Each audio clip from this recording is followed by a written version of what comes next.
Do not worry.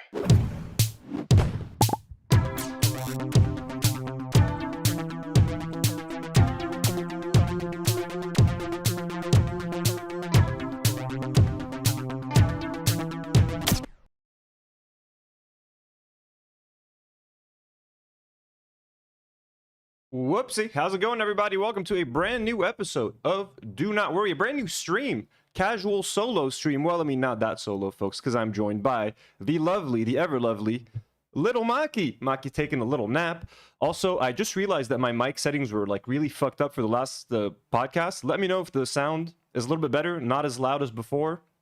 Let me know if you can hear me. How's everybody doing? Also, apologies for my hair. It's like all over the place. I had a really long day. I barely had time to fix myself up, but I couldn't delay any longer. Went to the gym, had some food real quick, took a shower, and now we're here. Hope everyone's doing well. We got Marina Nimis in the chat, Toshi, Alder, Hat Guy. We got Rob, Veronica H. Song, Nogzolotl, Sailor, Katracha. How's it going, everybody? Welcome. We're going to be reacting to the brand new Piers Morgan episode where we had Cenk Uygur on. He had Rabbi Shmuley and this like crazy settler Zionist lady. So we're going to watch that. There's a couple of things I want to get to before we get to any of that, folks, let me just take a second to remind you guys that you can support us on Patreon at patreon.com/donotworrypodcast. I would like to welcome our brand new patrons this week. Irene the Dream, a brand new superhero patron, our brand new blonde patron, Fujoshi Cake, and our brand new abductee patron, Fab. I am working on an exclusive live stream for members, an exclusive live stream for patrons between this weekend and mid next week. You guys will be getting some content. We're going to just be hanging out. I might even be playing some video games and chilling with you guys. So if you'd like to support us, you can do so on Patreon. Pick a tier that's right for you. You can also support us on YouTube by becoming YouTube members, by gifting memberships. You guys can also interact in the live chat, send super chats if you would like to be supportive. The only way we can keep the lights on here, the only way I can pay the crew is with your support. So thank you so much. We love you very much. But you don't have to do any of that to be supportive, folks. It's more than enough for you to simply like the video, subscribe to the channel, become a Do Not Warrior, interact in the live chat, leave a comment, and we will love you forever. Welcome to the stream, everyone. It is 10:30 p.m. here in Lebanon, a little bit late. We're going to be going for like 2 hours, maybe 3. Before we get going, I just want to address a couple of things, folks, and apologize to Kino Casino. Well, maybe not to Kino Casino. But before the apology to Kino Casino, I'm sorry, folks. I'm sorry. How could I forget? Jordan M, hello. Bobby Bird. CH, hello. How could I forget, folks? My new gaming channel, and I need you guys. Let me get the link. Let me put it right here. Boom, boom. Let's pin that link. Folks, I got a brand new gaming channel. Do Not Worry Gaming. We crossed 600 subscribers. We are on the path to hit 1,000 subscribers, hopefully. My goal is to hit 1,000 subscribers by the end of the month and get this puppy monetized. We've been having a lot of fun playing Dark Souls.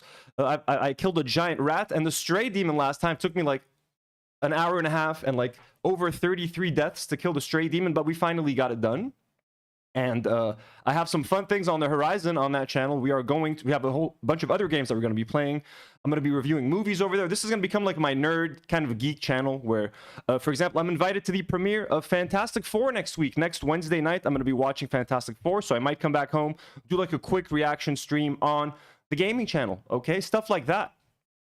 I might do that on the main channel until later, but I mean, it's eventually going to be a channel for all like nerdy things. You know what I mean? Like if there's like a gaming event happening or like they're announcing a bunch of new games, I'll live stream that. It's just going to be a whole other thing. So if you're not interested in gaming, forget that channel or just subscribe to be supportive. But if you're interested in gaming, specifically Dark Souls, folks, I am working through Dark Souls, the notoriously difficult Dark Souls. If a 69-year-old man who's never played a game ever before, folks, has beaten Dark Souls as his first game, and he's now teaching his wife how to play it, I've made it my mission to beat Dark Souls before the old man's wife beats it.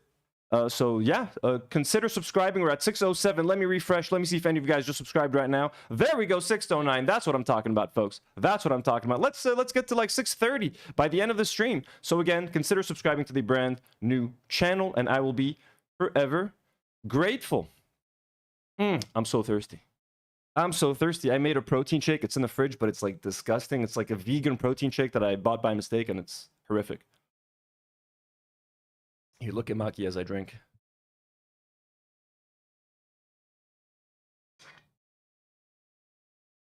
Maki, any thoughts? You chilling? He's had his dinner. He's happy. He good. So, Haley D, hello. So yes, remember folks, I'm not 69, Rob. The old man that beat Dark Souls, that inspired me to finally play it, is 69. So I've been hiding, I've been running from Dark Souls for many years, folks. I also have the South Park game that we're going to play on there. I downloaded like the Stanley Parable, a whole bunch of like fun little indie games. We're going to play big AAA games. I got a fucking RTX 5060, folks. I got a powerful graphics card. I can play some good-ass games on here. So anyways, don't forget the gaming channel. But before we get into any more of those things, I just want to take a second to apologize, folks. Last week, we were talking about Kino, not last week, on the last stream, Kino Casino. These two guys that, here they are. Let me show you guys. That's their live stream here on Kick. They were talking about me for like a good 20 or 30 minutes or something. Like they were, I mean, to be fair, I reacted to them first.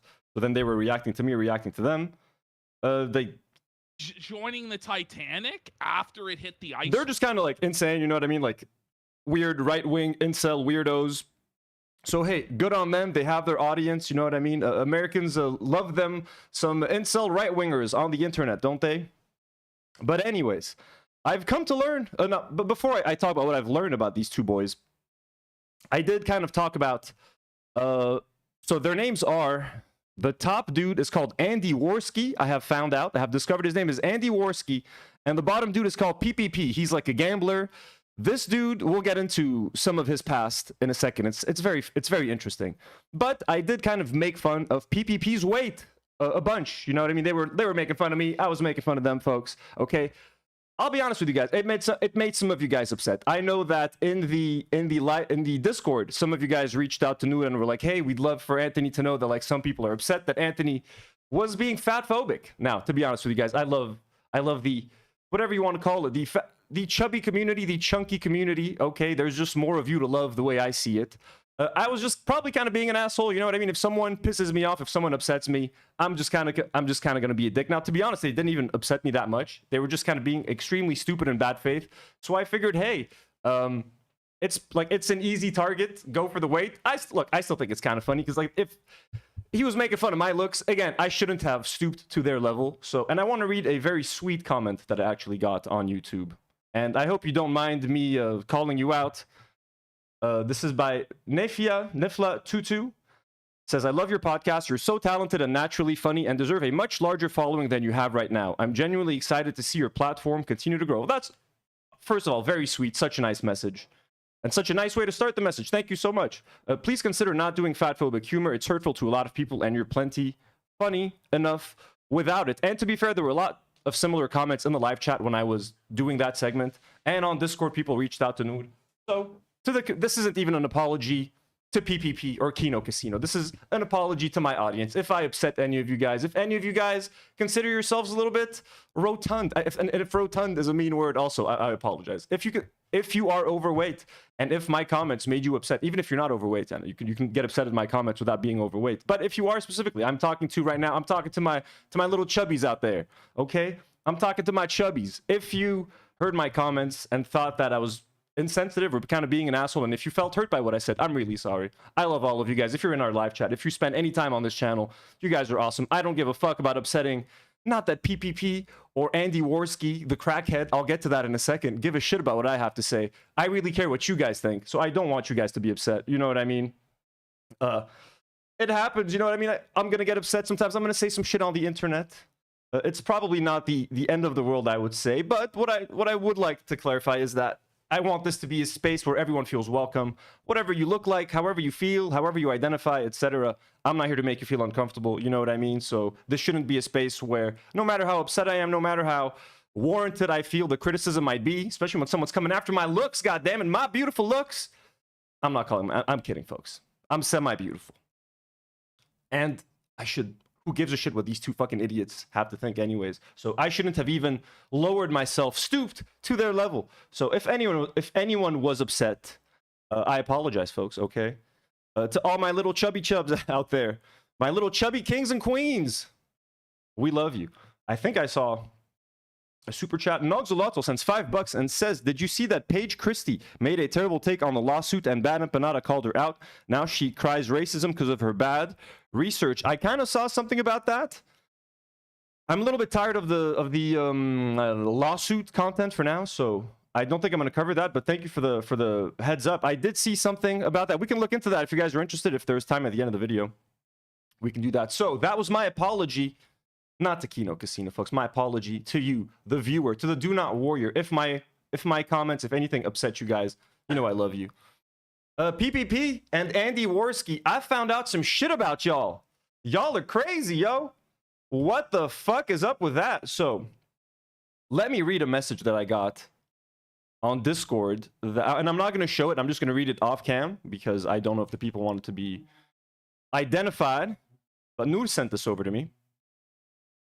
So person A says, oh no, I know the history / lore of the Kino Casino guys if you guys want or need it, at least with Worski. Worski, again, is the thinner dude with a beard. He's been an internet character for over a decade now and has a long social media rap sheet. Now, again, I didn't even know who the fuck these people were. I've just heard of them recently. Oh, they've been around. So person B says, I'll pass it on. Person A says, all right, this is probably more up Bad Empanada's alley, but here it goes. Andy Worski got his start as one of those alt-right blood sports, between parentheses, streams and online debates, not actual sports, despite acting like a tough guy. The one time he actually participated in charity boxing, he got KO'd in the first round. I have the video. I have the fight. Andy Worski did influencer boxing and got knocked out within 7 seconds. We are going to watch it, and as someone who trains in boxing, I found it particularly entertaining of how bad he was. We're going to get to that, Andy Crackhead Worski. So he got his start as one of those alt-right dudes who streams online and debates people, etc. It was that internet subculture called The Sector, and he used to co-host a show with JF Garaipi. I don't know who the fuck that is. So he used to co-host a show with JF Garaipi, who's another insane character in and of himself, who claimed to have a bizarre Epstein connection and most likely killed his last wife, where he's currently on the run from the Canadian police. So Andy Worski used to co-host a show with a guy called JF Garaipi, who says he had a bizarre Epstein connection and apparently may have killed his last wife, and he's now currently on the run from Canadian police. So who knows where he is? Don't come to Lebanon, bro. Don't come here. JF, I mean. And then, so now I think we're back to Andy, okay? Because all of that stuff about his co-host who killed his wife and who's on the run from the police was between parentheses. So it was the internet subculture called The Sector, and he used to co-host a show with JF Garaipi before getting fired over his crack addiction. Between parentheses, he's the guy who burned his nipple on stream, if you ever saw that clip. So apparently, Andy Worski used to smoke crack and got caught for smoking crack and got kicked off the show that he used to co-host with the guy who killed his wife, and he burnt his nipple on stream. All very interesting stuff. Very interesting stuff.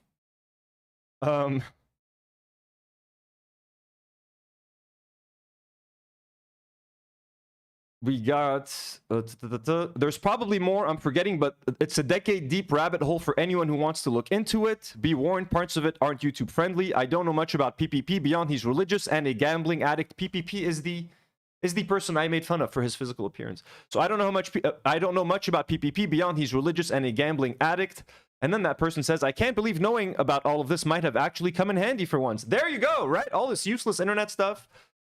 And then, yeah, that was the end of it. So thank you. So, I mean, okay, so these guys are fucking freaks. And, like, we could do a whole deep dive on it if we wanted to. Like, you know what I mean? Like, and in fact, let's take a quick look at that. Veronica H. Song sends 15 shekels and says, I give your apology a 6 maybe. Thank you for not taking out the ukulele. Well, you're welcome. You're welcome. Thank you, Veronica. I appreciate you. Hope you're safe. Again, this saga is interesting, folks. It's as interesting to me as it is to you, believe me. So that's their Kick channel. I mean, look, there's live stream where they talked about me. That got 54,000 views. So, I mean, that's pretty good. You know what I mean? That's a pretty solid, healthy stream. So these are some pictures of Andy Worski. That's like just a random thumbnail online. The fall of Andy Worski. And you know what? If he was smoking crack, this person does look like someone who smoked crack, you know what I mean? And please, folks, don't come at me on Discord or in the comments for making fun of crackheads. Today, we make fun of crackheads, and it's okay, all right? And I'm not making fun of addiction in general, just crack addiction. And if any of you in chat are addicted to crack, go seek help. Now, we have another photo of this guy. Look, I mean, look, he definitely looks like a crackhead. You know what I'm saying? Like, very crackhead vibes. Very, very unsettling. I'll be completely honest with you guys. This is quite unsettling. You know what I mean? Like, I don't know about his co-host killing his wife. I think this guy's killed a wife for sure. Killed many, definitely killed some women, folks. Certainly has made, at least he's made women uncomfortable. You know what I mean? Most definitely, he's at least made them uncomfortable. He's at the bar. He's drinking a beer. You know what I mean? Just staring down some lady. So certainly qualifies as like a crackhead. So okay, so that's, you guys want to see his instant KO. I'm gonna try not to get copyrighted for this. This is him, okay? That's Salt Poppy right there. That's our boy Andy Worski. All right, tough guy on cam. Let's see how he does in a boxing fight. All right, Salt Poppy in the black, Andy Worski. I'm gonna pause this a couple of times just to avoid copyright, folks. This is literally gonna end in like 10 seconds. In the red. How about? Okay, horrible footwork, by the way. Horrific footwork. The way he's putting his hands up, he's such a goofy stance. And again, look, I've been training boxing for 2 years at this point. I kind of know what I'm talking about, okay? If you're gonna listen to someone on YouTube talking about boxing, there's a whole bunch of like fucking experts and shit, or people like me. I train. I literally came back from boxing training today, so take that, you know, as you will. Horrific stance. You don't even need to be a boxer to know that this guy looks goofy as fuck right now with his stance. Salt Poppy to southpaw. Bam. Tried to like jab him in the stomach. Okay, went for a body jab. Not bad, not bad. A la Manny Pacquiao from the Philippines. Okay, you guys can't even see because I'm blocking him. Let me try to move myself a little bit. You guys need to see this. You guys need to see this. I'm sorry. How about Salt Poppy to southpaw? Ooh. A la Manny Pacquiao. He's fucking panicking. He looks like he might be on crack right now, folks. He might be on crack during that fight. Okay, I cannot confirm that he is not on crack. He's all jittery. Expect a lot. Is that a tattoo, or did he go get like those like hot cupping session? Like, I don't know what the fuck that is, bro. But anyways, horrific stance, very awkward. A lot of showboating from Salt Poppy. Salt Poppy has some of the best hands. Boom. Okay, folks, and that's over. That's it. Let's see that again. A lot of showboating from Salt Poppy. Let's pause just one more time. Pause for comment. Yeah, I'm pausing not to avoid copyright. I'm pausing for commentary, folks. Plus, I mean, this is fair use. I'm literally commentating on the fight. I'm giving you guys my opinions on his form. Salt Poppy's doing great. Let's see that knockout one more time. Salt Poppy has some of the best hands. Boing. And that's it. That's it, folks. That is our boy, Andy Worski. So anytime Andy Worski tries to act tough on camera or on stream, you can just pull up this fucking video, man. Also, I couldn't tell if he burnt his nipple. Can anyone... I can't zoom in with this. Weirdly enough, I don't know how to zoom in on YouTube with this fucking PC just yet. I can't tell if his nipples are burnt off. If anyone can zoom in and let me know, do you see two nipples? Salt Poppy has some of the best. Boing. Showboating from Salt Poppy. Salt Poppy Boing, has some boing, of the best. boing. Oops. Oh, not so tough now? That's kind of, you see, that's why I don't do influencer boxing. I don't want that footage of me to exist out there. I do not want to be on the internet with footage that people can loop over and over again, can do in slow motion, just like this. Just like this. Check this out, folks. This is why I don't want to do influencer boxing, because this footage can exist. Just for the commentary, folks, for the commentary. Quick little pause. Boing.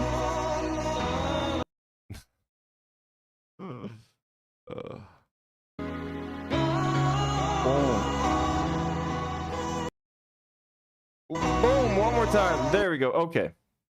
That's a bit too much fun with the Andy Worski boxing match. If you can even call it, I mean, look, I don't want to make fun of anyone. Like, it takes a lot of guts and courage to step into a ring. But if you're going to get knocked out within the first, like, 10 seconds, it's embarrassing. And it's best for you not to compete. You know what I mean? If you're going to compete and put on a fight, at least fucking end the round, bro. Like, put up a fight. Show what you've been spending months training. You went to training camp.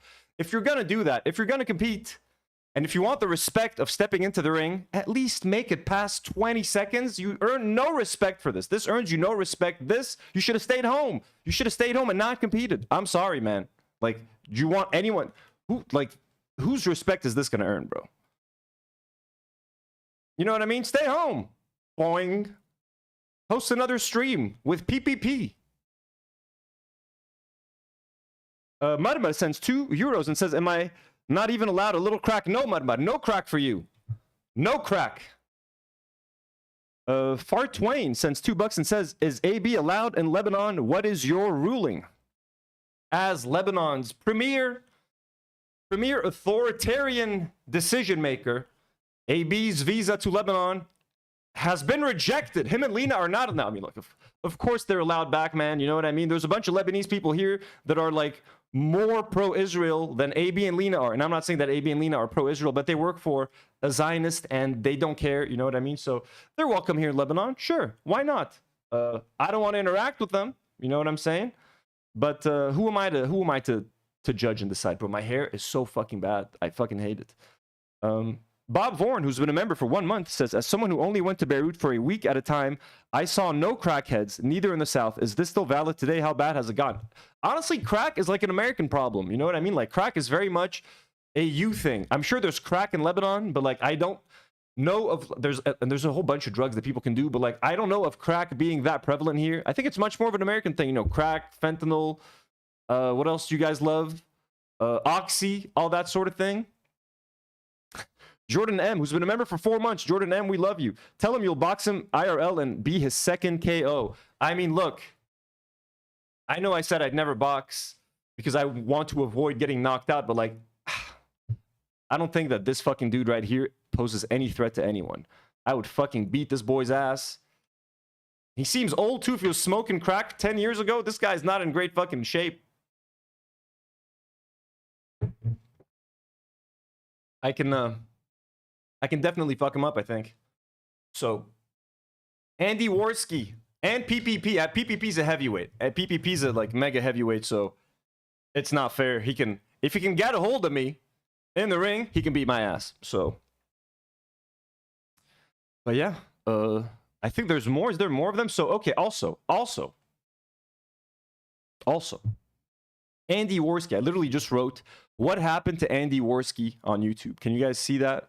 Yeah, what happened to Andy Worski? And then if you scroll down, folks, this is the type of shit you don't want on the internet about you, Andy. This is the type of shit that you don't want in your life, okay? And you start scrolling down. Let me move my shit back up real quick. Hope you guys can see. You guys can see me? Okay. This is the type of shit you get. What happened to Andy Worski's channel? The rise and fall of Andy Worski. The sad life of Andy Worski. The pedo past of Andy Worski and Ashton Parks of the Kino Casino. When you Google someone's name and shit like the pedo past of Andy Worski come up, or the sad life of Andy Worski, or how Andy Worski destroyed his YouTube career, part 1 of 2, and it's a 33-minute documentary with 100,000 views. Like, holy shit, bro. We can. You guys want to do a deep dive into Andy Worski? You guys want to do a deep dive? So, like, I don't know about the pedophile shit, bro. I don't know about the pedo stuff. You guys want to look into that? I mean, this is fucking crazy. Bob Vaughan says, do not worry. I know forget the falafel fun with $2. Bob Vaughan, I'm going to get the tastiest, juiciest, fattest falafel with all that falafel fun money. We love you so much. Let's just watch a minute of this, I guess. Like the rise and fall. Real quick.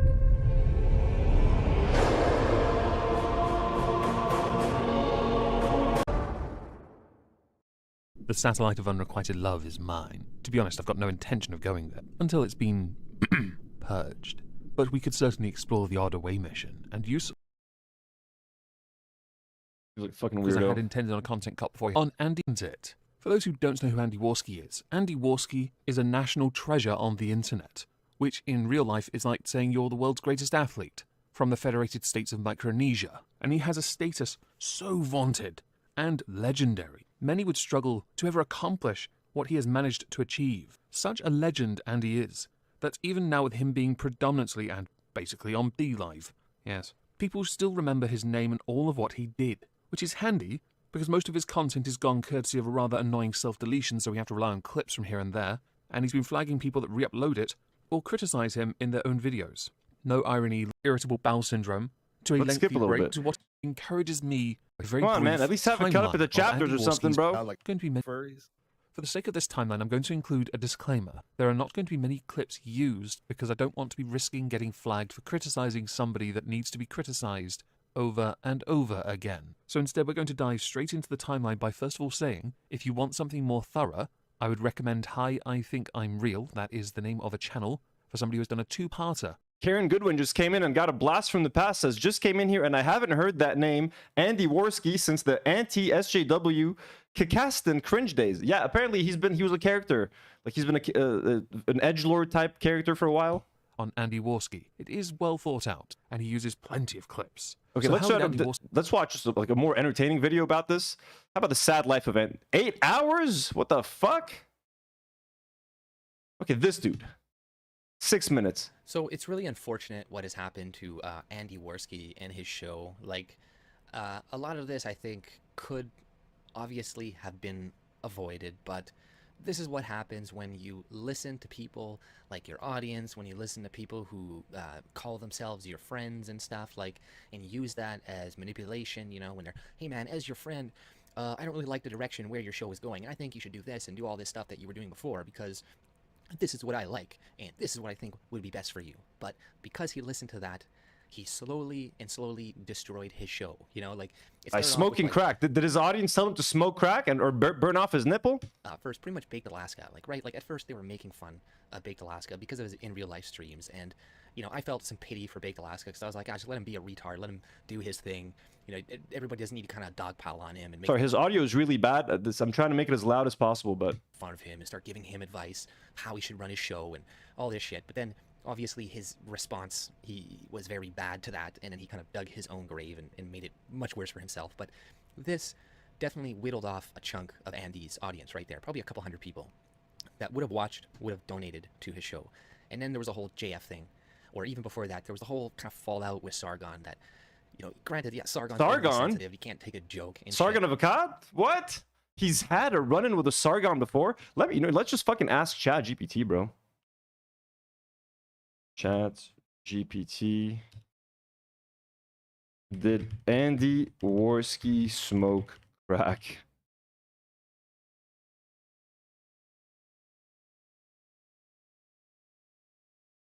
There's no credible evidence, official or firsthand, that Andy Warski has ever smoked crack or used crack cocaine, either recreationally or otherwise. A thorough search doesn't turn up any arrests, charges, self-admissions, credible reports, or documented incidents tying Warski to crack use. It's possible you have encountered rumors or jokes online, but nothing suggests there's any substance to them. In short, this appears to be an unsubstantiated rumor. Okay, did Andy Warski burn off his nipple?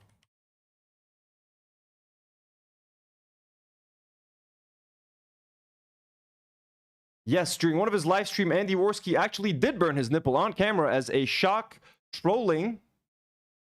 Here, let me show you guys what I'm reading. As a shock trolling stunt.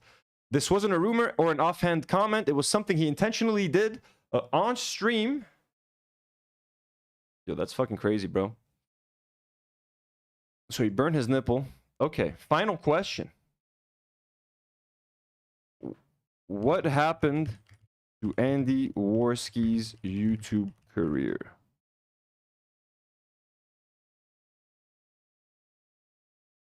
Had a dramatic rise and fall trajectory. Rise. Okay, fall. Conflicts with co-host Jean-François Garapi and other drama in the internet blood sports community damages public standing. By around 2019-2020, his channel was suspended or deleted. Social Blade indicates the channel is no longer accessible. A network of criticism has continued with videos accusing him of pedophilia and other misconduct. Oh shit. Okay, so he was a pedophile. Andy Warski successfully built an audience. Okay, so is Andy Warski a pedophile?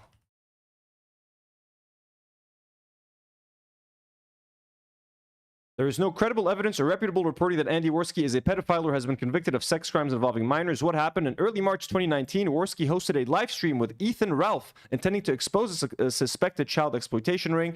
During the show, they displayed photos sourced from public Instagram accounts depicting minors and suggestive content. In the process, some suspected these were illegal images of underage girls. Worski denied ever possessing or intentionally distributing child pee and insisted he was sharing creepy but not illegal content. Ew, bro. He was online searching for pictures of underage girls. During the show, they displayed photos from public Instagram depicting minors in the process. What the fuck? Are they trying to like lure out? You can't act like a pedophile if you're trying to lure out another pedophile, bro. That's fucking creepy shit. Anyways, I think that's enough about Andy Worski. I think I've had my fill. What do you guys think? Let's just watch. Do I have the instant? No, here, one. Trigger warning, folks. I know they love it when I give a trigger warning for them. Boom! There we go. Here's our boy. Hey, what's up? Wanna make a YouTube video? Make a YouTube video, baby? And watch me burn my nipple off? Okay.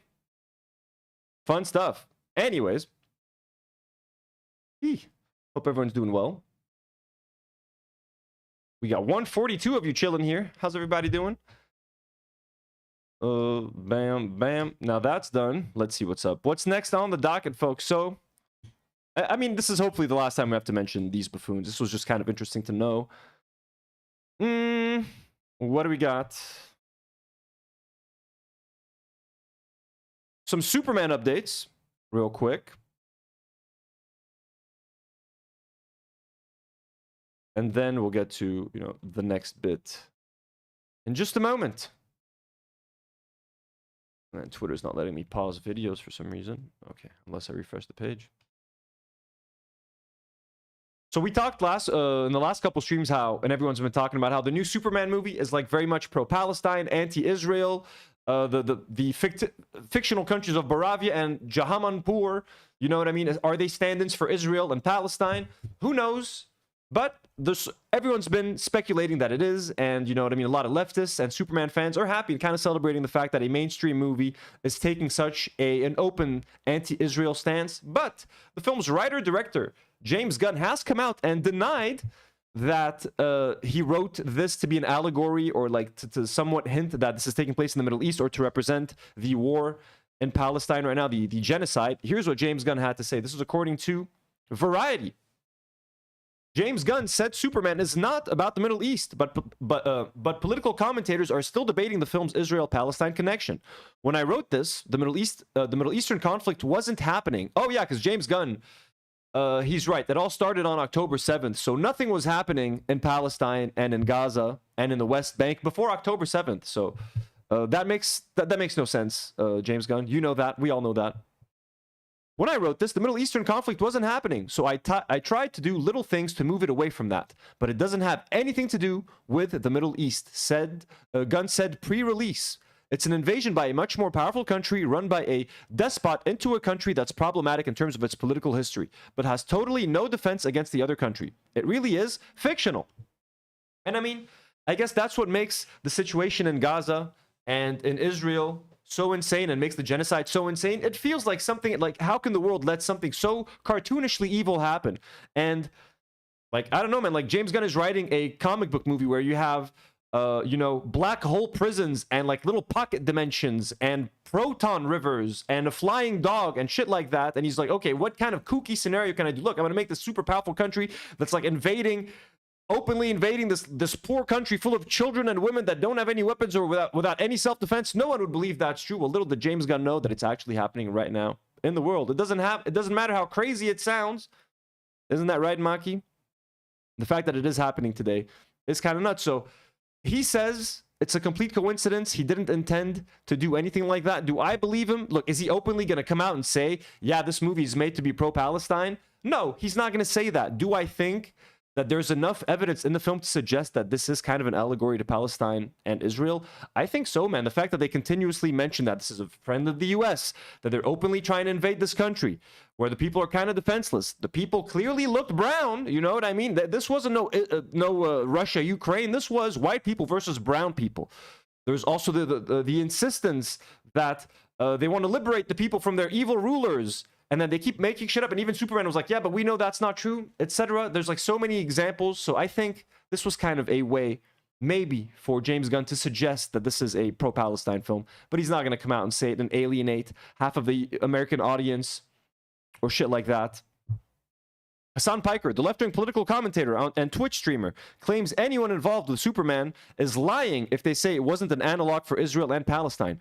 Conservative pundit Ben Shapiro says only people with left-wing brain would attempt to view Superman as having a political agenda. I'm pretty sure, look, I'm pretty sure the film was being pretty openly anti-Israel. Now, if they're never going to admit that, you know what I mean? But that's what it kind of looked to me. And that's what it felt like. And not just me. Hundreds of thousands of people around the world that are watching the movie and expressing themselves online. So whatever the intention, even if James Gunn tried to distance himself from the genocide and what's happening, he unintentionally ended up making a pro-Palestine movie that people are holding on to. And it's pissing off Israelis. It is pissing off Zionists. That's the best fucking part. Here is a seething post by someone from Beitar Worldwide, folks. Beitar USA. We've already read a couple of stories on the last stream of like Israelis and Zionists extremely angry about this. Here's another one, and it's fucking amazing. This is from Beitar USA. I am a man boiling with rage. Yesterday, I went with my son to watch the new Superman movie. Superman, the ultimate superhero, a character created by two Jewish immigrants, Jerry Siegel and Joe Shuster, in the 1930s. The character is supposed to represent hope, justice, and light. Did I read this last time? No, here. I don't think I read this last time. We're going to read it again. So, yesterday I went with my son to watch the new Superman movie. Superman, the ultimate superhero, a character created by two Jewish immigrants, Jerry Siegel and Joe Shuster, in the 1930s. The character is supposed to represent hope, justice, and light. The actor playing Superman, Jewish. The studios, owned by Jews. Even the character of Superman himself, symbolically and historically, is considered to have Jewish roots. A refugee sent from crisis and war to save a better world, created to empower the Jews who returned to the Holocaust. And what did the pathetic progressives in Hollywood do? They trampled all over this. Instead of presenting a character who defends the weak and fights for justice, they turned it into a disgusting political caricature where Israel, under a different name, is portrayed as a fascist state, a warmonger, and a close ally of the US, which supplies advanced weaponry to fight poor and miserable farmers, the good Palestinians with pitchforks and stones. The fact that if you watch the movie and it is reminding you of Israel, bro, what does that say about Israel? If you watched it and you're like, hey, are they making fun of Israel? If it clicked with you, bro, that means Israel is committing a fucking genocide, you fucking idiot, Zionist fucking freak. What the fuck? How insane is that, bro? How could they not make that connection? Genocidal bastards. And Superman, he comes to save them from the bloodthirsty Israel. This is literally a film of incitement against us. I sat there next to my son, watching how the film had one purpose, to brainwash the world. They took the ultimate childhood hero, who was supposed to represent absolute good, and turned him into a one-sided, distorted, superficial propaganda tool who hates genocide. They made Superman hate genocide, and it made me angry. I'm sorry, I'm ad-libbing, folks. I'm adding those on my own. Because my son, with his innocent eyes, asks me, Dad, why is Superman against... Oh, Dad, why is Superman against Israel? Isn't he Jewish? If your son, bro, if your son is watching the movie and he saw a bunch of, like, IDF soldiers killing a bunch of helpless children and women, and he was like, Papa, isn't that Israel? What's the problem? Israel's the problem. That means your fucking dumbass Zionist boy can even recognize when a genocide is taking place and who's the bad guy and who's the good guy. Why are you angry at Superman for pointing out the obvious, man? Like, imagine that. Israelis are sitting there being like, are they talking about us? So what do you think that says about you, bro? If you're the villain in the movie. Jesus Christ, bro. Homework break seems to believe that his son did not say that. Look, let's go along with his story. Homework. I'm sure, like, Papa, why are they making fun of Israel? Israel.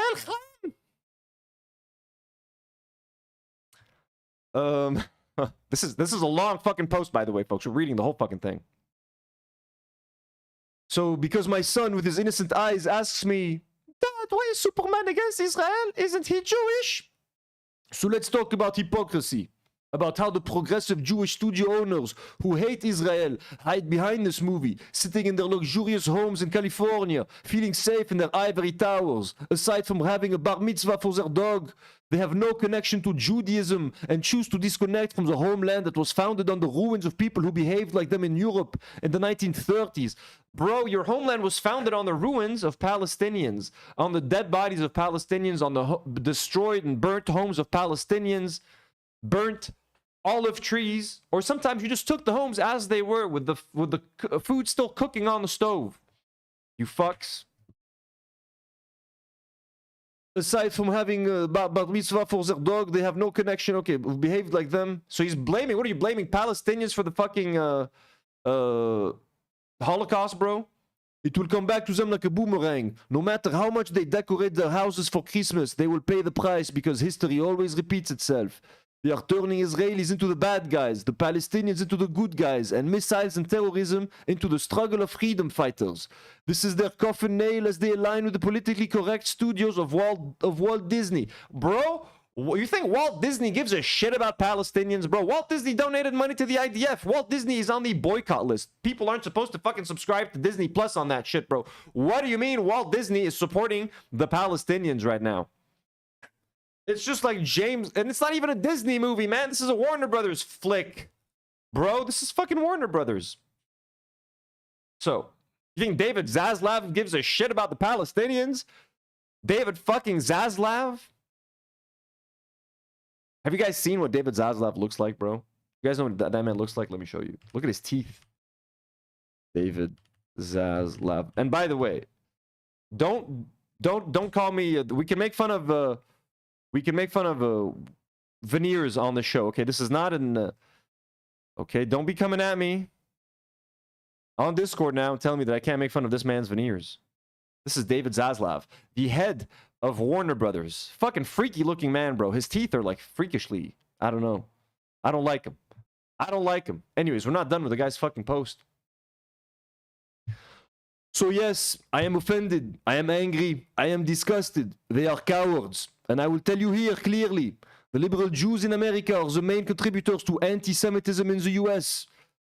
Yeah, the liberal Jews in America, the ones that want to end the genocide that your people are committing, they're the ones that are increasing anti-Semitism, bro. You don't think it's the crazy Zionists in Israel fucking spray painting Stars of David on Palestinian homes that they've destroyed, or carving Stars of David on the faces and on the heads and foreheads of Palestinian prisoners that they capture? You think that might have something to do with anti-Semitism rising, or them committing all of these crimes in the name of Jews and saying that Israel is the only safe place for Jews in the world, having the Star of David smack dab in the middle of their flag as they commit all these atrocities? Maybe that's leading to anti-Semitism, but no.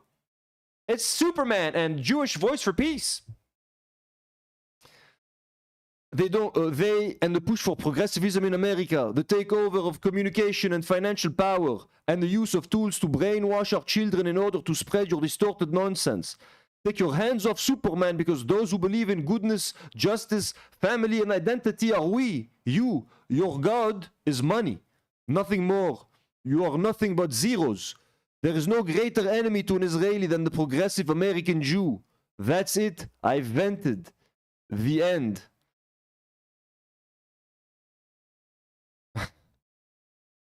That's so fucking funny. Do we know who wrote this? Beta Worldwide, 29K subscribers.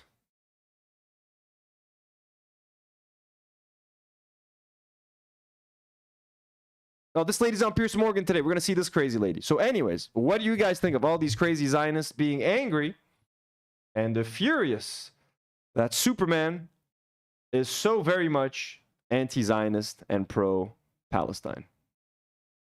What else we got on here? There's not too much more left to go so that we can start watching. Ooh, 1 second.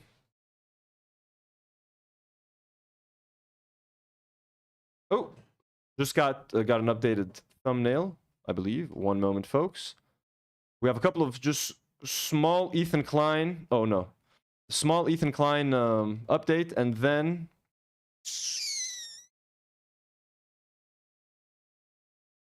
So yeah, so this was disgusting. This was yesterday's episode of H3 Podcast on Wednesday. Ethan Klein said that like people sharing footage and pictures of what's happening in Gaza right now is misery porn to him. Misery porn, he's calling it. Let's see. There is a cynical weaponization of it by certain people on Twitter and social media as a means to just drumming up outrage and hate. And it's being shared, I think, it's being shared in a way that like they want you to hate Israel and Zionism and in a lot of cases Jewish people as the lines get blurry. And less so like, how do we help Palestine? How do we help Palestinians? What are we going to do to help this situation? It's more just this, they call it's a good term. It's like oppression porn or no, not oppression. There's a name for it. It's like, it's like gore porn. I don't know. It's gore porn. She is touching on something very, very true, in my opinion, of that. War porn. So Ethan Klein believes that the victims of his country's genocide aren't even allowed to share the footage and evidence of the genocide. Now, so again, Ethan will claim that he's pro-Palestine, and you should be able to just don't say from the river to the sea, Palestine will be free. Just don't call us Zionists because, you know what I mean, that's kind of anti-Semitic. Don't boycott because that's kind of anti-Semitic. Also, don't share pictures of dead Palestinians because that's kind of gore porn, but I support Palestine. How do you want us to support Palestine? Also, we can't support the resistance because that's terrorism. So just be good prisoners, you know what I mean? Just be good, just beg, just tell the Gazans to get on their knees, tell the Palestinians to get on their knees and beg for a two-state solution. Maybe we'll give them a little, you know, a little 10-kilometer patch, you know what I mean, in Egypt. Like, bro, what the fuck do you mean misery porn? This is the only thing they have. You think Palestinians want to film their dead kids? Someone just lost his fucking child. His head rolled off the building. You know what I mean? He's got a headless torso right now. You think a dad wants to film this headless torso and be like, look at my kid? Bro, they are desperate. The only way for them to show the world what is happening, the only way to get people's attention because of how much they have been let go, how much they have been ignored by the world, bro. They have to share the most private, most horrific shit in the hopes that they get a fucking retweet. In the hopes that someone fucking cares and pays attention, bro. You have fucking husbands filming their dead wives, bro. Also, actually notice how rarely they film women because they don't want to show their women in like an indecent way. How fucking considerate is that, bro? But like, do you think these people want to share that? Do you think they want to get likes for filming their dead cousin, their dead friend, their dead kid, their dead wife, husband, whatever, bro? How about misery porn, Ethan? Misery porn? If it makes you uncomfortable, I'm sorry. If seeing dead kids makes you uncomfortable, I'm sorry. Stop being a Zionist. Stop being a Zionist. Maybe you'll stop feeling guilty, but I don't give a fuck if it upsets you to see dead kids, bro. You know what's actually upsetting? The fact that there's dead kids. The fact that there's dead kids being killed every fucking day. That's the problem. Not that you get to see a few pictures on Instagram and TikTok and it upsets you. Oh, all this misery porn. These leftists are making it so hard for it's the Palestinians that are sending these pictures. They're taking the pictures. They're taking them because we want us to share them and show the world what your government and what the American government and what the European government are funding and are allowing to happen. That is why these pictures, as horrific as they are, and I can't look at them anymore. Personally, I can't look at them anymore. I spent a year every single morning. I would wake up at like fucking 6 a.m., 2 hours before I was supposed to wake up for work, and scroll through Twitter and just see dead kids, blown off heads, blown off limbs. I would literally, you guys might think I'm crying. I would cry in the morning. I would tear up seeing all these dead kids. And then, all right, let's get to work. I need to work and clock in today and get my shit done and work on the podcast and do X and Y. It was the weirdest fucking time, bro. And at some point, I started scrolling past the pictures. I couldn't look at that anymore. I was like, you know what? I think I've had my fill. But would I ask people to stop sharing that stuff while their families and the people are getting slaughtered and murdered? Absolutely not, bro. It's their only chance to get their voices out, unfortunately. They can't even rest. Like, even in death, bro. These bodies are effing. They're fucking blown to bits. They can't even rest. Even in death, they have to be used to raise awareness. They're not even allowed to die with any dignity. So fuck you and complaining about misery porn. Stop the genocide. Tell your wife to apologize for the atrocities that she contributed to and raiding a fucking home of innocent people in Palestine. Before talking about being uncomfortable, you and fucking ContraPoints, liberal fucking Zionist fucks. All right? And don't you fucking dare. And how fucking insulting is this shit, bro? When a family, one family, like the Bibas family, the whole Israeli media, all of it was just the Bibas family, they killed the family, misery porn. Let's use that footage to incite more violence against the Palestinians in Gaza, more bombs against in Gaza. That is misery porn. Milking that, even the family member, the dad of the Bibas family was like, stop using my family to incite more violence against Palestinians. Stop using my family as a prop. It is the Israelis that fucking use misery porn to incite violence. So, Noxolato says, Ethan is so corn-brained, he thinks it's all corn. Let me try to get this, the Bibas family thing. Because,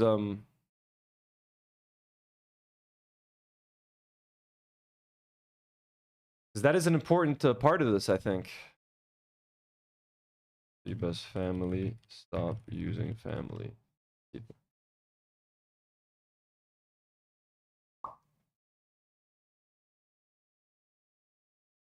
Here. Bibas family tells Netanyahu to shut up as he details the murders of Shiri, Ariel, and Kfir.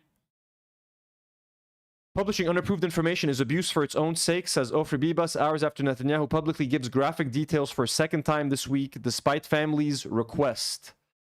Ofri Bibas, sister of released hostage. All of these pictures of dead Palestinians that you see, they're taken by the family members themselves, by their friends and family. Like, look what they did to my child. Look what they did to my friend. Look what they did to my aunt. Look what they did to my family home. Look what they did to my dog. Look what they did to my cat, bro.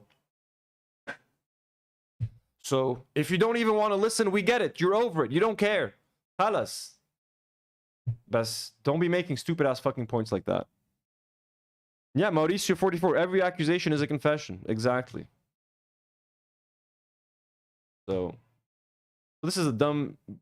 Hutch? I've never even fucking heard of this guy. But, like, this is just how brain dead these people are and Ethan's fans are. Like, so, I saw this on Twitter. Look at this fucking random video. Ethan Klein, Defense Force member Hutch, who's apparently this guy, tries to blame the entire Palestine movement for calling CPS and sending skulls to Ethan Klein. Like, these fucking idiots, like, now associate Palestine with, like, CPS? Like, shukhas? Who gives a fuck about Ethan's kids right now and CPS and skulls when we're talking about Palestine? What does the pro-Palestine movement... 99% of people that go down to protest for Palestine don't know who the fuck Ethan Klein is, bro. Like, look at these brain-dead fucking idiots. This guy sure loves being openly wrong. So let's just watch this clip as this guy talks about, tries to connect pro-Palestinian people to CPS. Let's see what the fuck that's about. Arguments. She's made arguments trying to debunk race realists. She's made arguments to gender critical people, aka trans, like TERFs and transphobic people. She's made arguments to people that were like skeptical of BLM, like reaching out to people like how to like de-radicalize like Nazis and stuff like that. Those are people that are like that's like far more harder to reach than people that are pro-Palestine, in my opinion. And if she could do that, then why can't she do it with pro-Palestine people? It's not. So again, it's not pro-Palestine. It's leftist pro-Palestine people that were doing the specific things that she's talking about. But like, I'm not going to judge anyone for not wanting to deal with this particular crowd. This is purely anecdotal. I can't speak for anyone else's experiences. And I'm not even necessarily saying that you should extrapolate from this. But I've been doing like internet, social media stuff for 16 years. I've swam in toxic gaming spaces. Like there's certain fandoms that are super toxic, like Call of Duty. I covered Trump extensively during his first... Call of Duty? He's using that as like experience and political commentary. I played a lot of Call of Duty, okay? I swam in toxic spaces. I know what the people think. I have my finger on the pulse because I played a lot of Call of Duty. Term, so I interacted with a lot of MAGA people. And I can tell you, I have never dealt with anything as vitriolic as what I've dealt with in the last year and a half interacting with these people and their communities. But you know why they're angry, so Hutch. much worse. You know why they're angry. Being angry is not a virtue, though. Like being I'm not angry saying it's a virtue. I'm just saying that you know why they are. Why are they angry, Hutch? I think they're angry because they see people suffering and they feel powerless to stop it. And not just that, but it's a genocide. So I'm angry too. And I'm angry that like the United States is complicit in that and my tax dollars go to it and it like keeps me up at night, you know? But from there... It doesn't justify calling CPS on someone and mailing... I never said that it did. I'm not defending that. Doesn't justify... She's saying I'm angry about the genocide and like people feel powerless. Like, well, doesn't justify calling CPS. Like, who the fuck Why are you even talking about CPS right now, man? People are angry about Palestine. They shouldn't call CPS, bro. Fuck CPS. These fucking people, man. Ethan has rotted. He's rotted like this entire generation right now of like YouTube content creators, the ones that have aligned either like with Hassan or with Ethan. This whole fucking dumbass fucking YouTube civil war right now, bro. The Ethan ones are fucking dumb as hell, bro.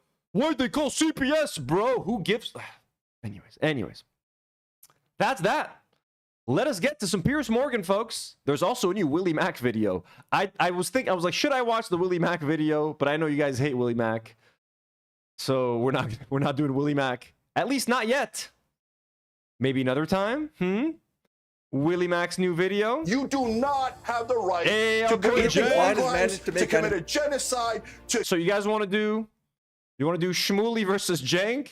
Or you guys want to do Willie Mack show? Let's go. The victims of Ethan Klein, doxers, liars, and going bankrupt.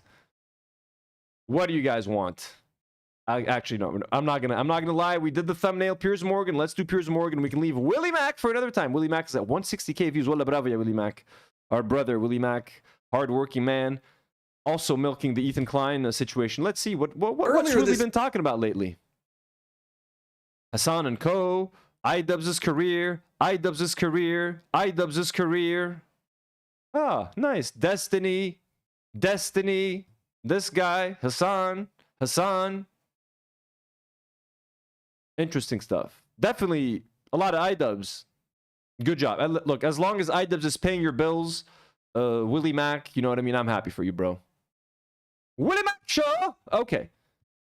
Let's watch some Piers Morgan, folks. Piers Morgan, uncensored. Let's get the speed ready. Let me know if the volume is okay. Let's put this a little bit lower. Right here. Let me lower it a little bit from here. If there's something boring, we'll skip it. I want to watch the Jank versus Rabbi Shmuley, and I want to watch that crazy Zionist settler lady. Kill all those children and then hide and use as a shield. Oh, everybody's an anti-Semite. When you have peace, then you will never have peace. You cannot bomb it into submission. They're replacing dead Hamas fighters at a rate of 5 to 1. I'm going to go grab a little Belgian waffle, folks. I'll be right back. We can play the intro. I don't care about this. It's going to come back to haunt you for years. You tell Rabbi Shmuley that he'll burn in hell as well, because obviously he's ashamed to Jews, free Palestine. All right. Morgan, listen to this. They attacked Israel on the 7th of October. They massacred Jews. What is not clear in what I say? All you want is to take over the West Bank and Gaza. You want them all gone. That's the bottom line. As you said, the audience will judge.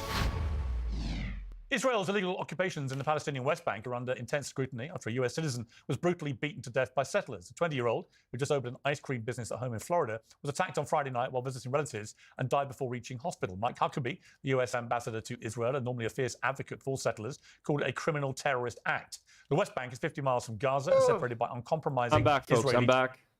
Quick snack check. Got a little... It's like those little Belgian waffles with the like pearl sugar and like in between the cubes. Delicious. It's very tiny though. I got a 7-pack of those. Very delicious. And I have a protein shake with some creatine that I made earlier. Gonna have it now. I'm gonna have that waffle first. I'm not gonna lie.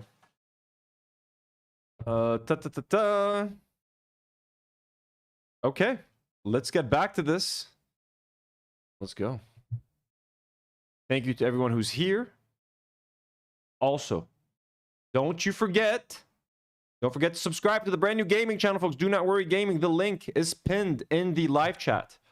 So do that. 611 subs. Let's go. Beautiful.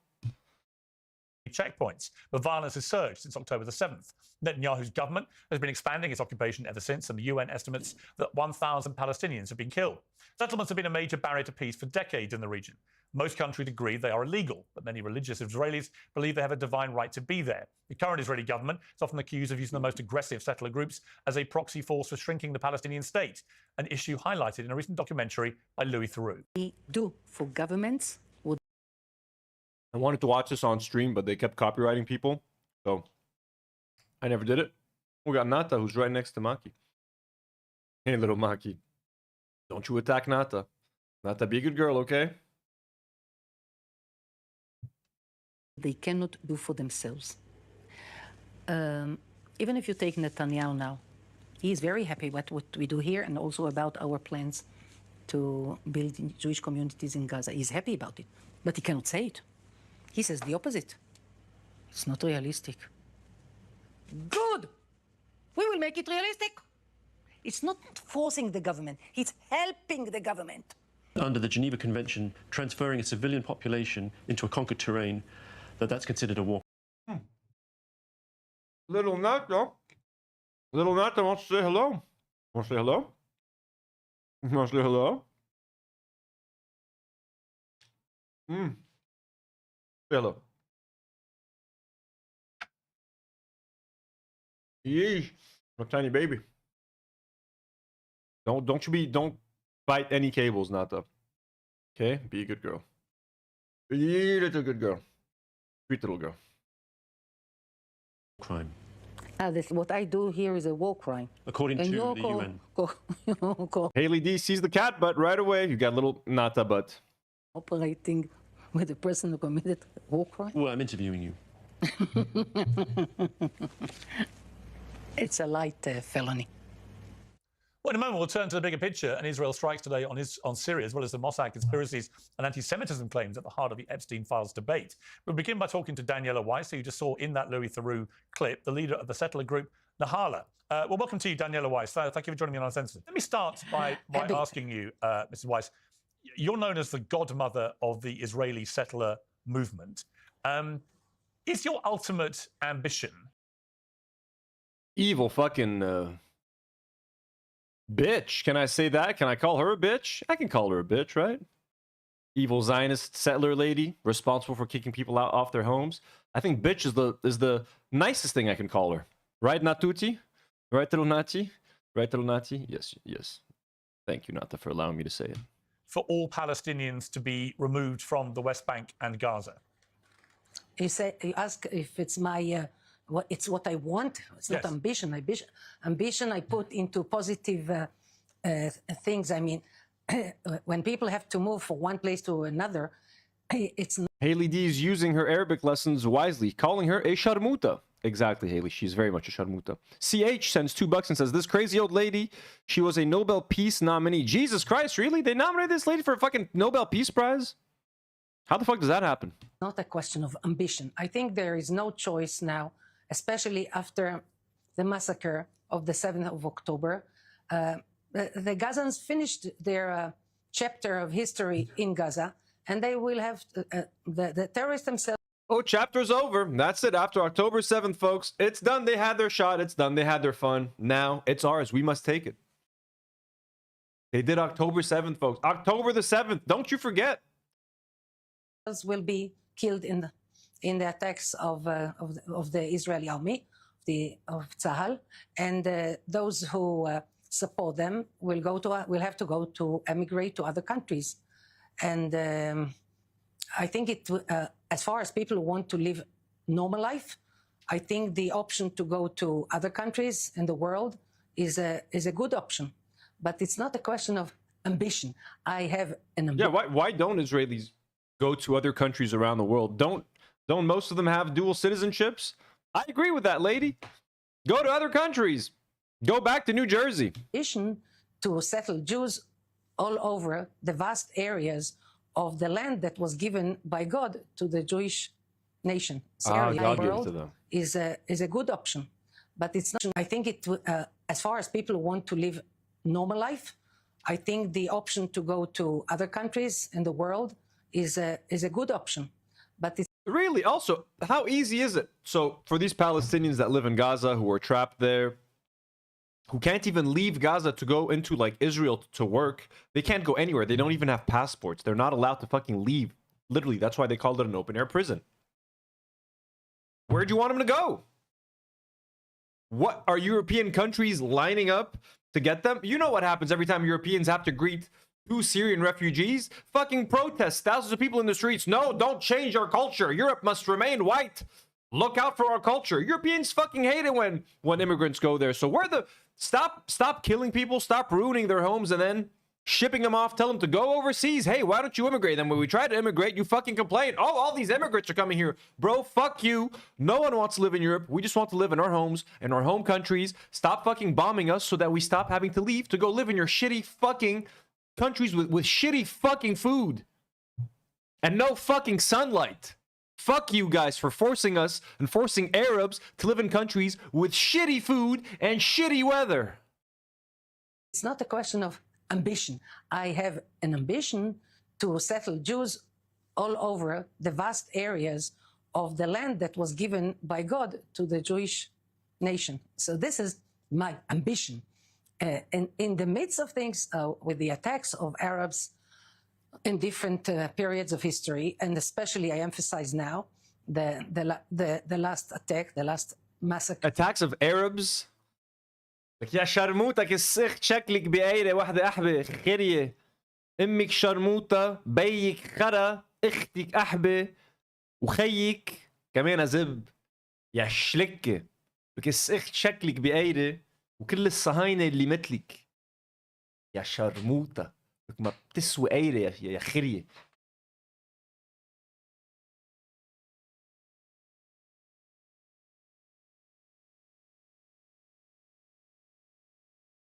Hey, H3 subreddit. Why don't you post that on the fucking Reddit, huh? On civilian population. That was the end of the history of the Gazans in Gaza. But there are... It doesn't have to do with ambition. Okay, there are 2 million people living in Gaza. Half of those people are under 18 years of age. So the end of the people in Gaza, folks, is October 7th. They made their choice. They're all evil terrorists. They must be exiled. More than 20,000 Gazan children have now been killed since October the 7th. My follow-up question is, how many of the innocent Gazans, how many of the Palestinian children do you think should come to, say, Israel and to be allowed to settle there? To settle in Israel? Yes. Why? Why? If you're going to tell them, if you tell them to leave, well, because if you tell them to leave their home, go live in other countries, just not this one. Oh, you meant when I meant go live in another country, I meant go live in Europe. Why don't you go live in Germany? Don't you love the Germans? Like, you fucking... Oh, did you see the look on her face when he said, why don't they live in Israel? Look at her, the disgust in her face. To settle in Israel? Yes. And to be allowed to settle there. To settle in Israel? Yes. Why? Why? Why would they want to do that? Why would they want to live with us? We're all racist pieces of shit. Piers, you know that. We're unbearable. We are unbearable, Piers.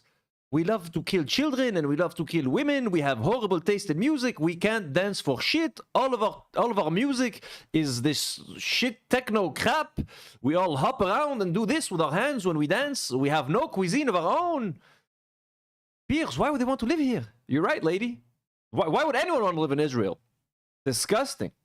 Haley D sends $5 and says, if God gave them the land, why must they fight so hard to take it? Exactly. If it's theirs, why are they so insecure about it? Why do they need nukes to claim their own land? You know what I mean? And why is it when a bomb drops on Israel, those people who love their land are the first to, like, get on a plane and run away? You know what I mean? And Palestinians are just fucking chilling there. Like, their home is destroyed. They're still fucking chilling on a couch with no walls. They're like, hey, that's life.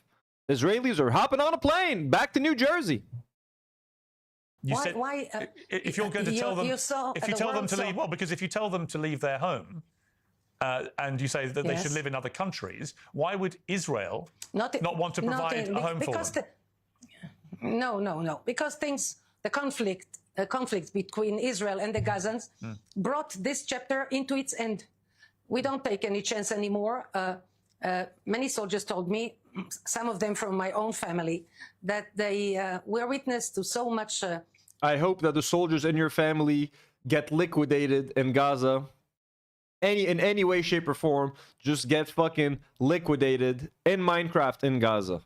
All the members of your family that serve in the IDF, just instant liquidation in Minecraft. Talk and propaganda against Israel. And I think that there shouldn't be anymore any connection with between the Gaza population and the Jewish state. Let them be in other countries. There's 100 million Egyptians in Egypt, so there will be another 500,000 Gazans in Egypt, and some will be in Indonesia. Other countries. Bro, like they just move them around. Like, why don't you take them? Why don't you take these Palestinians, bro? These people, these Gazans, these worthless 2 million people, as you see them, bro. They have their own culture. They have their own wants. They have their own desires. You think because we're all Arab countries, we're all the same? Oh, just take Arab A and put them in country B. Aren't they all Arabs? Aren't they all the same? Lady, dumb bitch. We all have different cultures. Saudi Arabia has a very distinct culture. Lebanon has a very distinct culture. Syria has a very distinct culture. Egypt has a very distinct culture. Jordan has a very distinct culture. We might share some similar dishes. We all like hummus. We all like falafel. We all like kebabs. That's pretty much where it ends. You know what I mean? Our languages are different. You can't just take these 2 million Palestinians, throw them in Egypt. Yeah, because what about the locals in Egypt? How are they going to adapt to 2 million people with their very own culture and very own way of life just coming in? You can't just, it's not just interchangeable. What about European countries? Do Italians and Polish people and Spanish people and the French, do you all have the same fucking culture? No, you all have different cultures. So if you take 2 million French people and dump them into Poland, it's going to make a difference. Or you take 2 million Polish people, dump them into France overnight, it's going to make a difference. It's going to cause some unrest. There's going to be big change happening. They're so dismissive.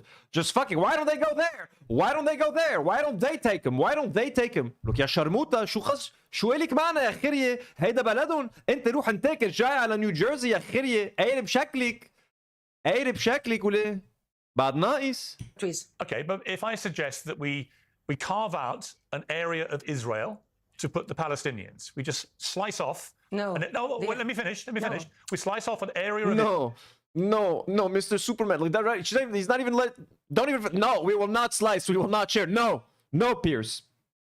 Dizzle McFizzle sends $5 and says, it's crazy how much these settlers sound like Nazis, bro. This woman is such a demon. Free Palestine. Bro, fucking evil. Evil incarnate right now, man. Her face, everything about her. Israel. We suggest that we carve out an area of Israel to put the Palestinians. We just slice off. Let me finish. No. We slice off an area of Israel, and all the Israelis who currently live there have to leave and go and live in another country. Are you happy about that? Would you be happy with that? You have some psychological need to slice pieces of the tiny state of Israel? No, I'm just saying. What's this need? Listen, Gaza, as you know, well, hang on, let me finish. Gaza, as you know, is a very small territory. I'm talking about a similar sized territory. Is what? Gaza is what? I'm talking about, it's a very small territory. Gaza is what? Gaza is very small. Gaza is a small territory, you deaf fucking idiot. Can't you hear, you old ass bitch?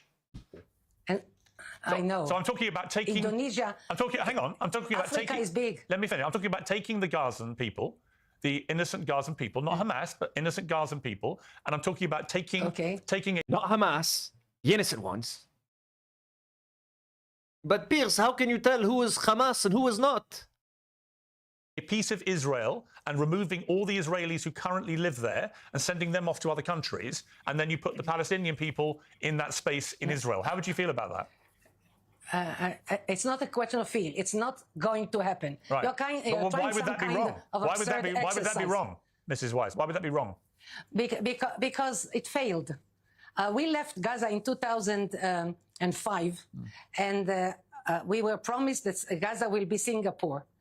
And I didn't believe in it, but many Israelis did believe in it. And it turned into hell. Upper hell, down, lower hell. Gaza was going to be Singapore? Really? Who the fuck believed that? Who the fuck believed that? No one in Gaza believed that it's going to be fucking Singapore. No Israelis fucking believed that. Who the fuck thought that? Oh, we're giving you guys this little patch of land. You guys are barely going to get any money. You guys can't do this. You can't do that. It's going to be Singapore. How much aid do you think they were getting? They're going to build fucking skyscrapers in Gaza? Yabhim? Anjad? Yahmada? And I think no more experiments. We are not a laboratory. We are a nation that wants to live in the land that was given to us, to the Jews, by God. But this you is actually, what we want. The Arabs, the Gazans don't want it. I don't want to be an experiment, a laboratory with experiments on the Jewish people. No, so you made it clear. You think it would be... I answer you very... I want to tell you, what is your private name? Sorry, I don't know what I'm talking about, too. My name? What is your name? I want to address you. My name is Piers Yes. Morgan. Yeah. Excuse me, lady, you're on Piers fucking Morgan Uncensored, the #1 news show on YouTube, which is like saying, I don't know, let's not get into that, which is not saying much, to be fair, but you don't know Piers Morgan's name? He's the man who has been denying the genocide for a year and a half, only to admit that, yes, there has been a genocide for 2 weeks, only to turn around and support the war against Iran as soon as he started to call it a genocide. It's Piers Morgan, the fucking legend, you dumb bitch. طهر لسانك قبل ما تسألي شو اسمك لبيرس مورغان. يا خيرية. بعدنا يسأل. Pierce, I got you. Okay, ما تعطى الهم. We got you here on the podcast. Jordan M sends $10. Thank you so much, Jordan. Says, or how about we just have one country called Palestine and the fascists can seethe and cope and move back to Europe. Jordan, how I wish. How I wish. I'm so sick of seeing the word Israel on a map next to Lebanon. I just want to read the words Palestine. Morgan, can I address you, Morgan? You can call me what you like. My name is Piers Morgan. What are the Can I call you Morgan? No, Morgan's a woman's name. You will call me Piers. Fruit you eat to stay healthy, it's actually making you fat. According to heart surgeon and uncensored sponsor, Dr. Steve Gundry, many Americans are making a common mistake with fruit. Oh, this week he's sponsored by a doctor, Dr. Steve Gundry. I'm always curious the kind of sponsors that Piers Morgan gets. Okay, let's get back to this fucking psycho lady. Daniela Weiss. Let me add her name to the Call me tag. Piers, it's Piers fine. Morgan, this Call me is what Piers. my... Call me Piers. Piers, okay. So I want to tell you, you want to proceed with an intelligent dialogue, or you are the interviewer and answering, let's continue. But if you want to repeat this experiment of putting Gazans in Israel, the answer is simple. It will never be. No, I heard because you. we I have heard you. I gone just through wonder. So much. Okay. I just wonder. Okay. Hang on. I just want to give you a question. I just wonder. Obviously, you're outraged by the idea of Palestinian people taking the place of Israelis in Israel, and I understand that. But what gives you the right to then tell Palestinian people, innocent people, children who've had nothing to do with Hamas, what gives you the right to uproot? Let me finish. To uproot those people from their homes and expel them in what would be ethnic cleansing, which is a war crime, as you know. We got 200 of you watching right now live. Sorry, I was just adding a tag to the video. Adding her Gives you name. the right to then tell Palestinian people, innocent people, children who've had nothing to do with Hamas, what gives you the right to Because they uproot? attacked us. Let me finish. To uproot Oh, those they people. attacked us. Oh, who? The kids? The 4-year-old kids that have lost all their limbs now? They attacked you? Maki, call this lady a bitch. She's kind of annoying me. Thank you, Maki. Thank you. Hey, bsheklik, bro. Just fucking pure evil, bro. Like, she's saying that kid. Like, bro, come on. Come on. People from their homes and expel them in what would be ethnic cleansing, which is a war crime, as you know. They attacked Israel on the 7th of October. Yeah. They The kids attacked Israel on 7th. אנחנו באים, يا خيرية. אנחנו بאים. Look, BT, يا خيرية. Look, I'm fucking. אנחנו بאים. You know what I'm saying, bitch? massacred Jews on the 7th of October after we evacuated Gaza for their benefit. What is not clear in what I say? Well, what is not clear is that you have also, in going after Hamas in Gaza, massacred between 70 and 100,000 Palestinians. And at what point does that become disproportionate? At what point does the fact that you won't, that the Israeli government continues to prosecute this war in a way that kills so many children, does this become something which is completely unacceptable? Okay, not acceptable. So it's a fact. If they had not... Look, fuck Piers Morgan. He's been a mouthpiece for the Israeli government and like the IDF, and like just fuck him in general. He's just a piece of shit.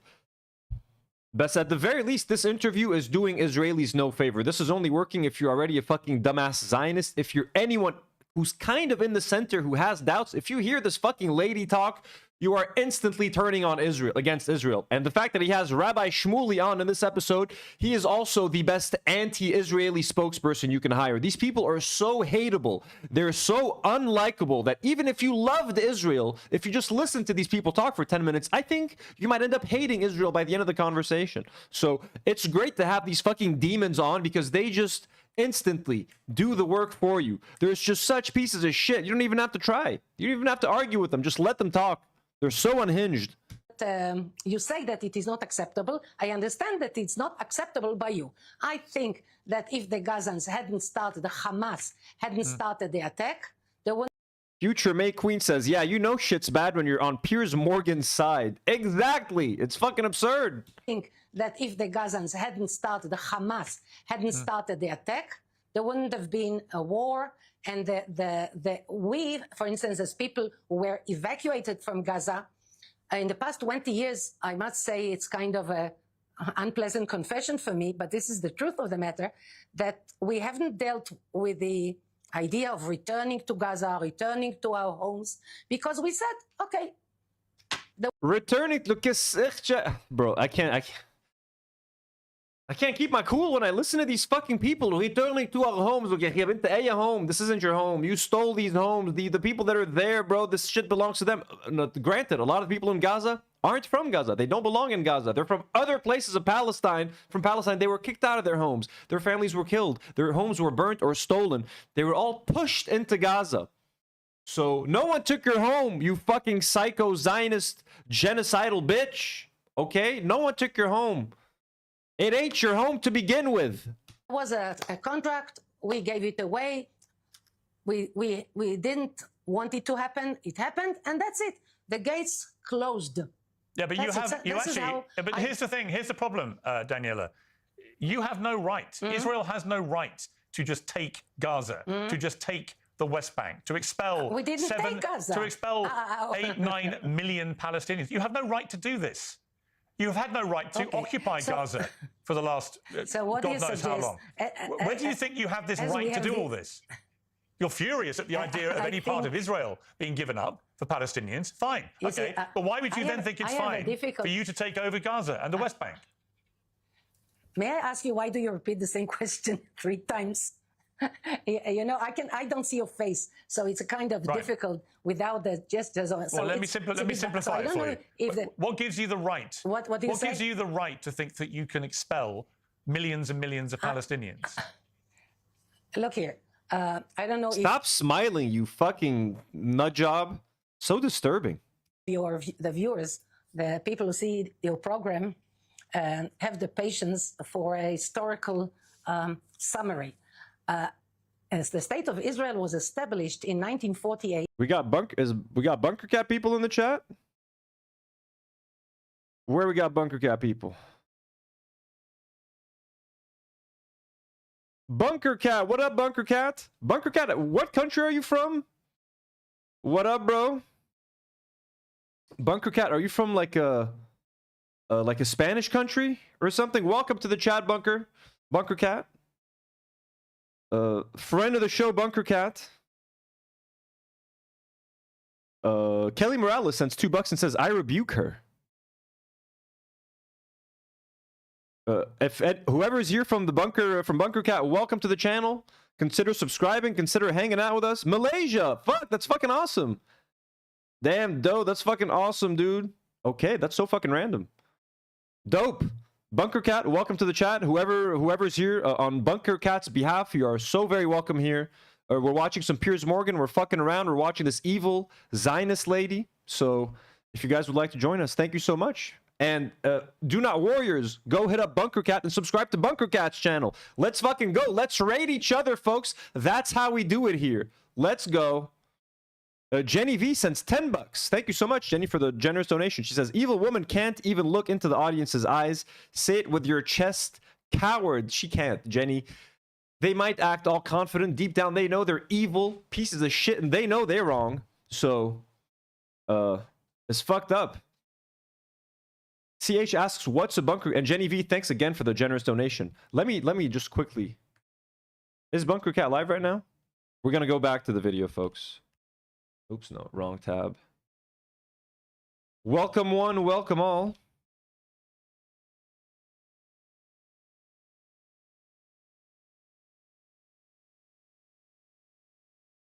No, not just yet. Well, Bunker, are you guys are you streaming on like a Twitch or something? Anyways, let's get back to this. Bunker, thank you for the raid. We love you guys so much. Yeah, hello, sahlan. All the love to Malaysia. 3 days after the Holocaust, and 3,000. Malaysia, truly Asia. That is stuck in my head. That has been stuck in my head for like 25 years, Bunker Cat. 3 years after the Holocaust, and 2,000 years after the dispersion, after the Romans dispersed the Jewish nation. And then somehow... Oh, they just finished, you guys just finished streaming, huh? 3 years after 1948, 3 days after the Holocaust, and 3 years after the Holocaust, and 2,000 years after the dispersion, after the Romans dispersed the Jewish nation. And then somehow... there's an ingathering of the Jews in the land of Israel, the biblical land, and the biblical land that we hold to now. Yeah, the Malaysia, I'm sure anyone from Malaysia fucking hates that thing. That's like, it's like a curse for you guys, but like, that shit's fucking catchy, man. I saw that on one ad 25 years ago, and I'm still singing that shit. Is very tiny. We tried, according to the partition plan first, to be satisfied with a tiny, tiny piece of land where we have independence. And then when we were small, I would say tiny, and even without Jerusalem, we tried to manage a Jewish independence in the biblical state of Israel, and we were prevented from living this way. I was born before the state of Israel, so I know all this history from my own flesh and blood and my own family, and my father wounded in the... Your fucking shit fucking cunt family. So I missed a little bit of what she said. Sorry, guys. There's an ingathering of the Jews in the land of Israel, the biblical land. And the biblical land that we hold to now is very tiny. We tried, according to the partition plan first, to be satisfied with a tiny, tiny piece of land where we have independence. And then when we were small, I would say tiny, and even without Jerusalem, we tried to manage a Jewish independence in the biblical state of Israel, and we were prevented from living this way. I was born before the state of Israel, so... Bro, how funny is it that you're older than Israel? Doesn't that already say everything you need to know? Like, if you fucking old-ass hag, you're not even that old, you're older than Israel. What the fuck are you talking about, bro? What are we talking about? This, like, fucking... This happened under our very fucking noses, before our very eyes. The country went from Palestine to Israel. Like, has there been another colony established since then? Or is it, like, the last colony? How did we let this fucking happen, bro? I know all this history from my own flesh and blood and my own family, and my father wounded in the War of Independence. So we tried to live in a tiny land, and the Arabs didn't let us live. So then there was the 6-Day War, and where I live now was liberated. I say liberated because it's the heart of our homeland in the 6-Day War. And since then, we tried to live peacefully, and the Arabs don't let us. So how can you try to change facts? Now, you gave me a chance to relate. Bro, what fucking facts are you fucking stating? Maki's sick of her shit. You want to leave, Maki? Ooh, kicking. What's happening? Bunker Cat, meet our Bunker Cat. This is our very own little Maki. Let me just fix the shot of him.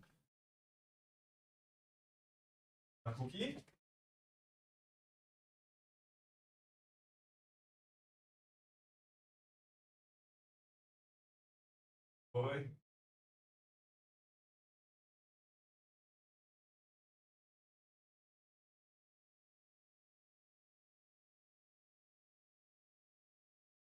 Sweet little Maki break, folks. A tiny summary of history. If you have another way to put it, please go ahead. Okay, I'll put it this way. I'll put it this way. I am a guest. Let me put it this way. The UK government has sanctioned you personally in May of this year. You were described as having been involved in threatening, perpetrating, promoting and supporting acts of aggression and violence against Palestinian individuals. You've been described as the head of extremist settlers. That's an invention. She's smiling as he's reading the allegations, bro. The vast majority of the international community, including the United Kingdom, consider lost power. Let me switch my speaker source. I like the lighting though when I lose power. I think it's kind of dramatic. The settlements illegal under international law. Last year, the UN's top court, the International Court of Justice, said that Israel's occupation of Palestinian territories is against international law, and Israel should stop settlement activity in the occupied West Bank and East Jerusalem and end its illegal occupation of those areas and the Gaza Strip as soon as possible. So that's a bit of history for you, which is that you have been seen as the godmother of Israeli extremists who believe that you have a right to. Quick second, I'm gonna try to switch the audio back to my TV. Can I do that? Yeah, I can. Okay. All this land. You have a right to settle where you want to. You have a right to expel all the Palestinians and to take over their land. And I say to you that actually, under international law, you do not have that right. It's actually a crime, what you're doing. And you should stop doing it. So that's my question. My question for you is, why do you continue to break the law? Dana Ahmad sends $2 and says she's a red lobster. Akid, she's indigenous. Akid, yeah, of course. She's definitely from the land. Look at that beautiful pale brown skin with just 5 minutes of sun, and she becomes a red lobster, as Dana said. And again, Israelis, don't forget, have like one of the highest rates of skin cancer. Why? Why would that happen? Maybe they don't belong in that fucking land. They weren't made to be there. A bunch of white people from Europe and from New Jersey shouldn't maybe live in the Middle East. Their skin can't even handle it, folks. They're all getting skin cancer. How sad. Oh. I don't know. You present things in a very journalistic way, so I don't know. Well, they're facts. You say, do it. Everything I just read you is a fact. Yes. What facts? What facts? I just read you the facts. I can read them again if you didn't hear them. Morgan, listen to this. Morgan. I never hide what I do. I am being interviewed by you and by everyday media people come to this home and to the hills where I establish communities. And I tell Anthony, the audio was way better on the other audio source. It's just the audio of where like the YouTube video is coming out. Nothing to do with my mic. what I think and what I do and what I plan. So if there is anything in what is so openly exposed that can be considered illegal. Well, you're committing war crimes. What is illegal in what I do? You're committing war crimes. Why? So you are speaking to me now. Yeah. You're giving so much time in your program to a person who commits war crimes. Yeah. Why Is the audio bad right now or something? Does it sound weird? Let me know. do you do it? I'm holding you to What's account. the sense? I'm holding you to account for your war crimes. I'm telling you should stop your war crimes. I'm telling you, you have absolutely no. So you are speaking to me now. Yeah. You're giving so much time in your program to a person who commits war crimes. Yeah. Why do you do it? I'm holding you to account. What's the sense? I'm holding you to account for your war crimes. I'm telling you, you should stop your war crimes. And the bacteria, Piers Morgan fucking waited until 100,000 people were killed to start fucking calling people out, bro. Like, do you think this doesn't make a difference, Piers, to how we see you, by the way, just so you know. I'm telling you, you have absolutely, you have no right to displace millions of Palestinians and kick them out of their homes. You don't have that right. Morgan, you hope that through your program you will enhance the chance that I will be put to trial? Is this why you give me so much time in your program? Yeah, I think ultimately you should face a trial. Yeah. The ups and downs of the economy can be stressful and worrying. One of the smartest ways to protect your savings is with diversification, and you can start by talking to the experts. Gold Group. All right, Piers, paying the bills. Okay. What shall I tell you? I don't think it's not on my part to cooperate with a person if you want to do what you said, if I heard you well in the beginning of this program, that you want to give a chance for different people to express their views. Sure. This is journalistic. This is respectable. I've heard your views. I just don't agree with them. I've heard your views. But then you said you want to enhance. You want to enhance the chance that I will be put to trial. Well, I am not sure this is journalistic. But I'm with you in your hands now until this interview is finished. I noticed that your decision. I noticed that so far you haven't referred to the people of Gaza or the West Bank as Palestinians. Do you believe they're called Palestinians? Oh, okay. Hey, you guys know that's something I'm constantly calling out. I hate it when people call it, and I've done it before a couple times by accident. Like, just call them Gazans, the Gazans. That is part of erasing their culture. Israelis hate referring to the word Palestine. They don't even want to utter the word Palestine. That's why they call them Israeli Arabs or the Arabs. They never call them Israeli Palestinians or the Palestinians. They want to erase those words from existence as if Palestine never happened. Let's see. Look at her face as she hears that. What? Palestine? What? Palestine was the name was given by Adrian, the emperor of Rome, who wanted to obliterate, to put an end to the Jewish existence in the world. So he gave a peculiar name to Jerusalem, Ilia Capitolina, and Israel, Palestina. And he tried very hard. And indeed, we were dispersed. And somehow, after so many years and so much persecution, we returned. And we are a successful nation. Are they Palestinians? So why should I support why should I support the distorted idea of Adrian, who failed? And now, after the revival of the Jewish state, Arabs from different countries come here and want to enjoy the treasures. I would say most of them are spiritual, but the treasures of the Holy Land. Right, but just to be clear, you don't. Arabs. I love how she's saying Arabs from the region came here. Sarah sends $3 and says Louis Theroux did a better job interviewing her. I said I would have loved to watch that documentary on stream, but the BBC was like handing out copyright takedowns like they were candies, so we can't watch it here. I think you can watch it on Twitch. Like if I wanted to stream it, I think Twitch could be a possibility, but like I'm not really active on Twitch just yet. But yeah, I'm just gonna watch it on my own, I think. Sarah, thank you so much for the donation, by the way. Very much appreciated. I believe they're Palestinians. The Jewish success. You will not refer to them as Palestinians, right? I think that Palestinians were invented by Adrian, and that the Arabs that come to Israel today want to get for themselves. Cool. The success. Hey guys, that's right. Palestinians are invented. My Amto Salwa is invented. We made her up. She's not real. Her whole culture isn't real. You know what I mean? R.I.P. Tante Salwa. We love you. Of the Jewish state that was created here after many years of dispersion. Okay, and Mrs. Weiss, how do you feel about the fact that over 20,000 Palestinian children have now been killed since October the 7th in Gaza? I think that the Palestinians, as you said, I said Palestinians, the Gazans and all Arabs around should stop attacking Israel. She called them Palestinians. I think that the Palestinians, as you said, I said Palestinians, the Gazans and all Arabs around should stop attacking Israel. Right, I just asked you how you felt about 20,000 children being killed by the IDF. So I can't even, bro, like he's asking you if you should keep killing kids and you're saying they should just leave us alone. Can you just say that it's wrong? Killing kids is wrong. Can you fucking say that, you demon? Feel about that? I think that the parents should be very careful before they teach the children to hate Jews and to kill Jews. No, that wasn't my question. That wasn't my question.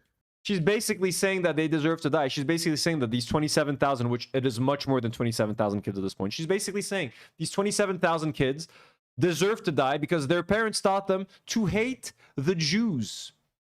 How fucking insane is that? How fucking brainwashed do you have to be, bro? And again, I've said it before and I'll say it again a million times. I wish Israel wasn't a Jewish country so that I can fucking criticize it without being fucking called an anti-Semite all the time. No one gives a fuck that you're Jewish. No one gives a fuck that you're Jewish. You're just fucking killing these people. It doesn't matter if you're fucking Christian, Jewish, Buddhist, Muslim. No one gives a shit about your fucking religion, bro. Stop fucking butchering these fucking people. Ya khirye. Sharmuta. Sorry to be persistent, but my question. That was your question. My question was, how do you feel? Answer. My question was, how do you feel? How do you personally feel about over 20,000 Palestinian children now being killed since October the 7th in Gaza? How do you feel about that? I think that Arabs, Gazans, or Jordanians, or Syrians, whoever, should be very, very careful with the way they educate their children. Yeah, that wasn't my question. That wasn't my question. Many of them. So she's saying if you educate your children the way you're educating them now, that's you're getting what's coming to you, basically. If you don't educate them right, we're gonna kill them. And until you change how you educate your Arab, Muslim, dirty, brown kids, we're gonna keep fucking butchering you. That's what this fucking psychotic bitch is saying. Many of them. Can you answer my question? Answer. That was my answer. So you don't care? You have no thoughts about these children at all? You choose your questions, and I answer them the way I believe is right. But just to be clear, you have nothing to say about 20,000 children being killed. Nothing at all. I have a lot to say about everything that happened as a result of the massacre of the 7th of October. I understand you care about Israeli Arabs children who died, as do I. But I'm able to care about both sides of children who've died. Why don't you care, seemingly, about the Palestinian children who've died? Why can't you express any sympathy or sorrow or empathy with the children who've died in Gaza? Are you able to do that?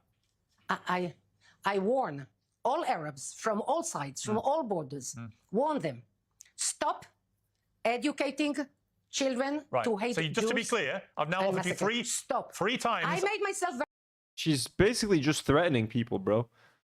This is evil. Like right now, she's this is like this is like disturbing to me. Just an old evil lady who knows that her country has all the power and the ability to do whatever the fuck they want with us. Like, bro, I am at the mercy of these people. My country, Lebanon, is at the mercy of this fucking psychotic bitch, bro. Any moment, her and her fucking psycho government decide to fucking put an end to Lebanon or make Lebanon a part of fucking Israel, bro, we're all fucking gone, bro. Teach your kids not to hate Jews, or else we will kill you all and genocide you. That is what she's saying. She's literally threatening people. He's like, what do you think about 27,000 dead kids? She's like, you better teach your kids to respect us. Kiss ummik, ya shitane. Kiss ichtik. Hope you fucking burn in hell, bitch. very clear. Oh, you made yourself very clear. You asked me 5 times. I'm going to give you one last. You asked me 7 times. Okay, I'm going to give you one last chance to offer some empathy or sympathy or sorrow about the deaths of 20,000 children in Gaza. Are you capable of doing that? No. Look at that fucking face, bro, dude. Oh my God, man. Put her down. I'm sorry. Put her down. Liquidate her like she's part of the IDF. She needs to go, bro. She needs to go. She needs to go, bro. She is harming Palestinians. Because of her, Palestinians are being killed, are being dragged out of their homes into uncertainty. She needs to be liquefied in Minecraft, like right now. Liquidate her. I can tell you that had you occurred, and I don't. No Name sends $5 and says technically Christians and Muslims from the Levant are Semites, so if they were Christians instead, it would still be considered anti-Semitic. Well, yeah, but we can't use that argument because then they say, well, it's just semantics. You know what we mean. Yeah, technically, I'm a fucking Semite. I'm more of a Semite than Ethan Klein is. You know what I mean? But I can't use that as an argument because if I say, well, I'm technically a Semite, he'll be like, it's just, you know, semantics. You hate, he's going to say that I hate Jews, whatever you want to call that word. Even though, again, I supported their business financially for years. And why would I do that if I was anti-Semitic? Why would I support 2 openly Jewish creators? You know, Ethan doesn't want to think about it too hard. I don't believe you that you care a tiny bit about one killed person if you do not use the means that you have as a media person to stop educating children. I gave you 4 chances. Jews. Okay, you gave me 7. You gave me 7. And you know what? You couldn't give a damn, could you? That you are to blame more than me. You don't care, and all you want is all the Palestinians gone. You can barely even bring yourself to say their name. All you want is to take over the West Bank and Gaza. You don't care how many die in the process. You want them all gone. You don't care, do you? That's the bottom line. As you said, the audience will judge. Yeah, they will. Daniel. Hey, I mean, look. Piers Morgan is a piece of shit. Bringing this fucking psychotic bitch on is a net positive for Palestine. Believe it or not. She's just so brazenly evil that she will make even, I think, the most cold-hearted, like, right-winger who fucking loves Israel, like, maybe a little doubtful, like, why can't she even condemn the deaths of 27,000 kids? Like, maybe this can touch some people, this can reach some people. Who knows? But you know what, Piers Morgan? I don't say that often about you. Bravo. I guess this is the bar is so low that I now have to congratulate Piers Morgan for a job well done. Otherwise, thank you very much for coming on Uncensored. I appreciate it. Well, joining me on the panel is author and activist Rabbi Shmuley, the founder and CEO of the Young Turks. Hey, yeah, Uncle Cenk. Okay, so you guys know, we've talked about it. Cenk and Anna Kasparian, TYT as a whole, have been going on this weird centrist/right-wing grift. They're trying to appeal to Republicans and shit. I know Cenk and Anna have been very problematic, both on Twitter, both in their videos, all that shit. We watched Anna get a tampon thrown on her take. But when it comes to Palestine, Cenk and Anna are pretty based. Specifically, Cenk and Rabbi Shmuley together are a great combination. Let me say that. So I'm excited for this. When Cenk talks Palestine and nothing else, I'm in support of Cenk. I'm happy to see him. Plus, he's Hassan's uncle. He's everyone's uncle, folks. We have Uncle Cenk and we have Uncle Sam Cedar. Both of our, different uncles. One's from our mom's side, one's from the dad's side. We love both of them for different reasons. And we can hate, well, we don't hate Sam for a lot of things, but we can hate Cenk for a lot of reasons, but we can still love him when it comes to this. So let's enjoy. Sunday Times columnist and author Matthew Saeed. Matthew, you were sitting here with me watching that interview. Your thoughts? Well, I thought it was a very illuminating interview and the kind of smiling maternal face of religious fundamentalism in Israel. You asked many times what gave her the right to ship out Palestinians from Gaza and the West Bank. She gave a whole range of answers, but the key one was early in the interview when she said she had a divine right. She believes that that area is promised to the Jews by God. And because of that, and the fact that she believes she has the absolute truth, she feels that anything is justified in meeting that aspiration. I've written a lot about this conflict, and I focused, I think rightly in many ways, on the fundamentalism of Hamas. They also think they've got absolute truth. They think they are justified in killing infidels and killing Jews. But we have to recognize that Israel, yes, it's a liberal democracy. I support it instinctively. Bro, Hamas feels justified in killing their oppressor. It doesn't fucking matter who they are. Right now, it happens to be the Jewish state of Israel. That is their oppressor. If Gaza was being oppressed by the Christians, by the Muslims, by whatever, bro, they would have had a different charter. We are here to kill X, bro. Okay, the people are being oppressed. Stop fucking peddling that bullshit. Tough neighborhood. But there are, within Israel, fundamentalists. And what worries me the most, Piers, is that within the Israeli cabinet, Smotrich, Ben-Gvir, these are fundamentalists, nationalists. They have the ear of Netanyahu. And ever more, I get the sense that they are nudging the administration towards more carnage, more bloodshed. It's obliterating the image of Israel in the wider world, it seems to me, with no strategic objective in sight. And it was so interesting to listen to her and to see her implacability. Yeah, I mean, Cenk, I found the constant smirking, the total refusal to offer any personal sorrow or empathy or sympathy with these kids who've been killed. You know, not even to try and phrase it as, you know, unfortunately, this is collateral damage in war. Nothing. No attempt to offer anything at all. Just an utterly intractable, hardline view. All this land belongs to Israel, and we're going to take it, and we don't care. One thing that I have in common with Harry and Meghan is that we all value privacy. Protect your data online. He's one of the most vicious terrorists of my lifetime. A terrorist. When you check out. Yeah, look, you just interviewed a terrorist, and she's one of the most vicious terrorists of my lifetime. These settlers are lunatic. Let's go, Cenk. Calling her a terrorist, as he should. Look, that's, again, he's good on this issue. He's good on it. Religious fundamentalists that believe in murdering Palestinians for God. It's an absurd interpretation of any religious document. The overwhelming majority of Jews, by the way, do not agree with them. They don't think that you have to murder Palestinians for God. And so when you asked her that last question... Me out says I should react harder. React harder! I am angry. We got Bunker Cat in the chat donating 15 Malaysian... What is our rupees? Malaysian rupees? Rabbi Shadildo, let's fucking go. W's in the chat for Bunker Cat, folks. Rabbi Shadildo in the house. Thank you so much, Bunker Cat. That's so fucking generous and sweet of you, man. Jesus. It's actually very interesting what her answer was. You said, do you mind 20,000 children being killed? And she said, as long as they're teaching their children to hate Jews, she seemed to be justifying that we have to kill their children. So think about the absurd logic of that. Since they teach them to hate us, we murdered their children. Gee, I wonder why they hate you. Like, the fact that she can't even see that shows you how painfully stupid this terrorist is. So I'm done. I'm going to get sued by Piers Morgan for not reacting hard enough, folks. Like, you guys are way too polite to Israel. Israel's a terrorist state. I'm not interested in it. I'm not interested in supporting it. I'm not interested in having them steal more Arab land. And I said to you, Piers, a long time ago, that this was never about self-defense. This was about taking Gaza. Well, I was right. I've been proven right by Netanyahu and their terrorist government. I called them terrorists, and I said that they would kill more civilians than Hamas. Are you kidding me? They've now, get a load of this fact. Hamas killed 815 civilians on October 7th. Terrible. We've all condemned it 1,000 times. Now, Israel has killed 870 Palestinians under the age of 1. They have killed more Palestinian babies than Hamas killed civilians on October 7th. And every time it's a that's a crazy statistic. Over 870 deaths of babies under the age of 1, bro. 800. Imagine. I know it's hard when you hear numbers like 50,000, 60,000. And this is going to be trigger warning. This is going to be hard.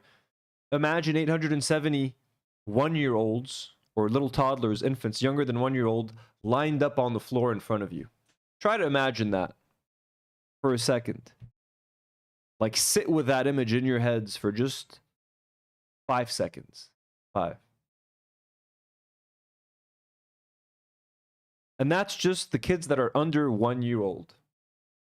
Then there's kids under 2, and there's kids that are 3 and 4 and 5. Tens of thousands of dead children.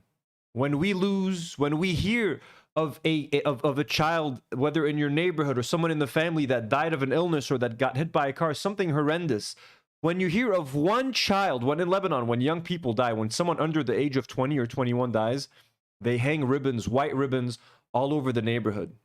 You know what I mean? Like white ribbons, because they're too young. They're way too young to go, so we don't wear black, and we don't hang black stuff, we hang white. In terms of being hopeful, to be hopeful, because they're way too young. Can you imagine mourning 30,000 dead children? You would cover the whole place in white. All of Lebanon would be white. If thousands of our kids had died, bro, we would wrap our buildings in white from top to bottom. The whole country would be in mourning. Our entire future has been butchered, bro. So the numbers, you get desensitized to numbers the more you throw them around. 10,000, 20,000, 30,000, 50,000. One dead child is enough, bro. One dead child is enough.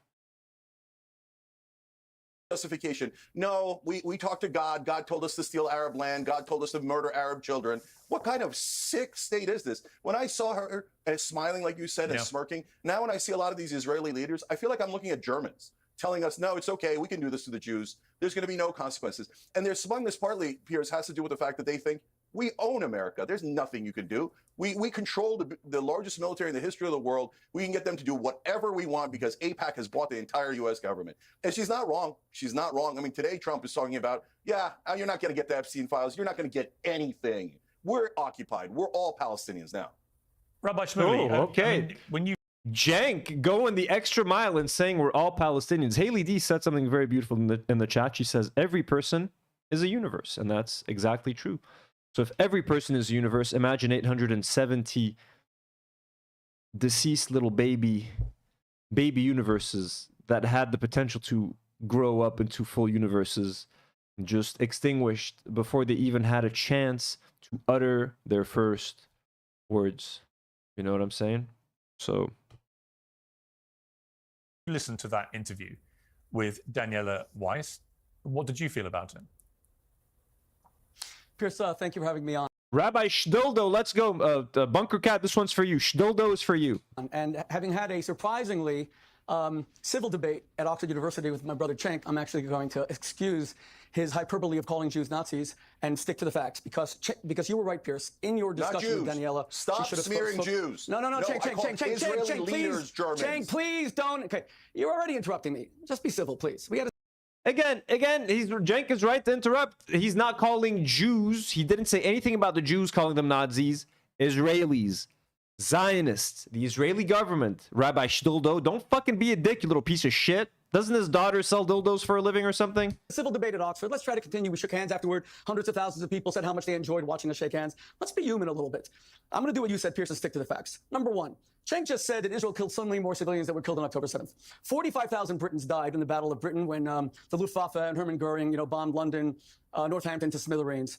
But Churchill killed 700,000 German children. He killed 3 million German civilians. That was terrible. But here's my question to you, Piers. Outside of Parliament is a giant statue of Churchill as the greatest statesman in the history of Britain. Was Churchill a war criminal, yes or no? No, Churchill wasn't a war criminal. In fact, Matthew, I saw you shaking your head. Okay, you said facts. You said facts. Well, hang on, if you're going to make statements like Churchill... Wait. Your numbers aren't correct about the number of civilians who died. Never mind anything else. Yes, they are. There were 3 million German civilians killed by Britain and by the United States. There were 70,000 Japanese killed in a single day in Hiroshima and Nagasaki. Winston Churchill was a piece of shit, bro. I'm sorry. Like, fuck Winston Churchill. 35,000. Was Harry Truman a war criminal? Was Roosevelt a war? If you are prepared to say, Piers, based on facts and based on what Yep, they're all war criminals, bro. Cenk just said that the proportion of civilians to combatant deaths determines whether you're a war criminal. And by the way, Churchill killed 5 civilians for every 1 German combatant. The United States and Fallujah killed 4. They're all war criminals, bro. Winston Churchill is a war criminal. Piece of shit. What are you doing here? You think this is helping your cause? Again, it's great to have these people on because they will make people pro-Palestine. Civilians in Fallujah and Iraq for every 1 terrorist Iraqi combatant. So was George W. Bush a war criminal? Was Tony Blair a criminal? If you're prepared... Yes? What the fuck? Stop handing us is George W. Bush and Tony Blair? Like, maybe someone will be like, I don't know about, I've heard Winston Churchill is good. Why are you asking about George Bush? Stick to the vagueness of the other ones at least, Dumbo. To at least be consistent and say that yes. Well, yeah, I think Bush and Blair were war criminals. 3 million was Yeah, Churchill. look, even Piers Morgan's like, yeah, I mean, okay, look, maybe Winston Churchill, I'll never admit that myself, but like Bush and Blair, like, yeah, what are you talking about, dude? Okay, killed 4 civilians in Fallujah in Iraq for every 1 terrorist Iraqi combatant. So was George W. Bush a war criminal? Was Tony Blair a criminal? If you're prepared to at least be consistent and say that yes, well, yeah, I think Bush and Blair were war criminals. 3 million was Churchill. Okay, do you think that Winston Churchill was a war criminal? It's a yes or no question. No. The same way you put it to Danielle, yes or no? Churchill, well, let me let. So Churchill can kill 3 million. Right, you've asked a Germans, question. okay? You've asked a question, Matthew. I think it's a completely coherent and fair question. It's about means and ends.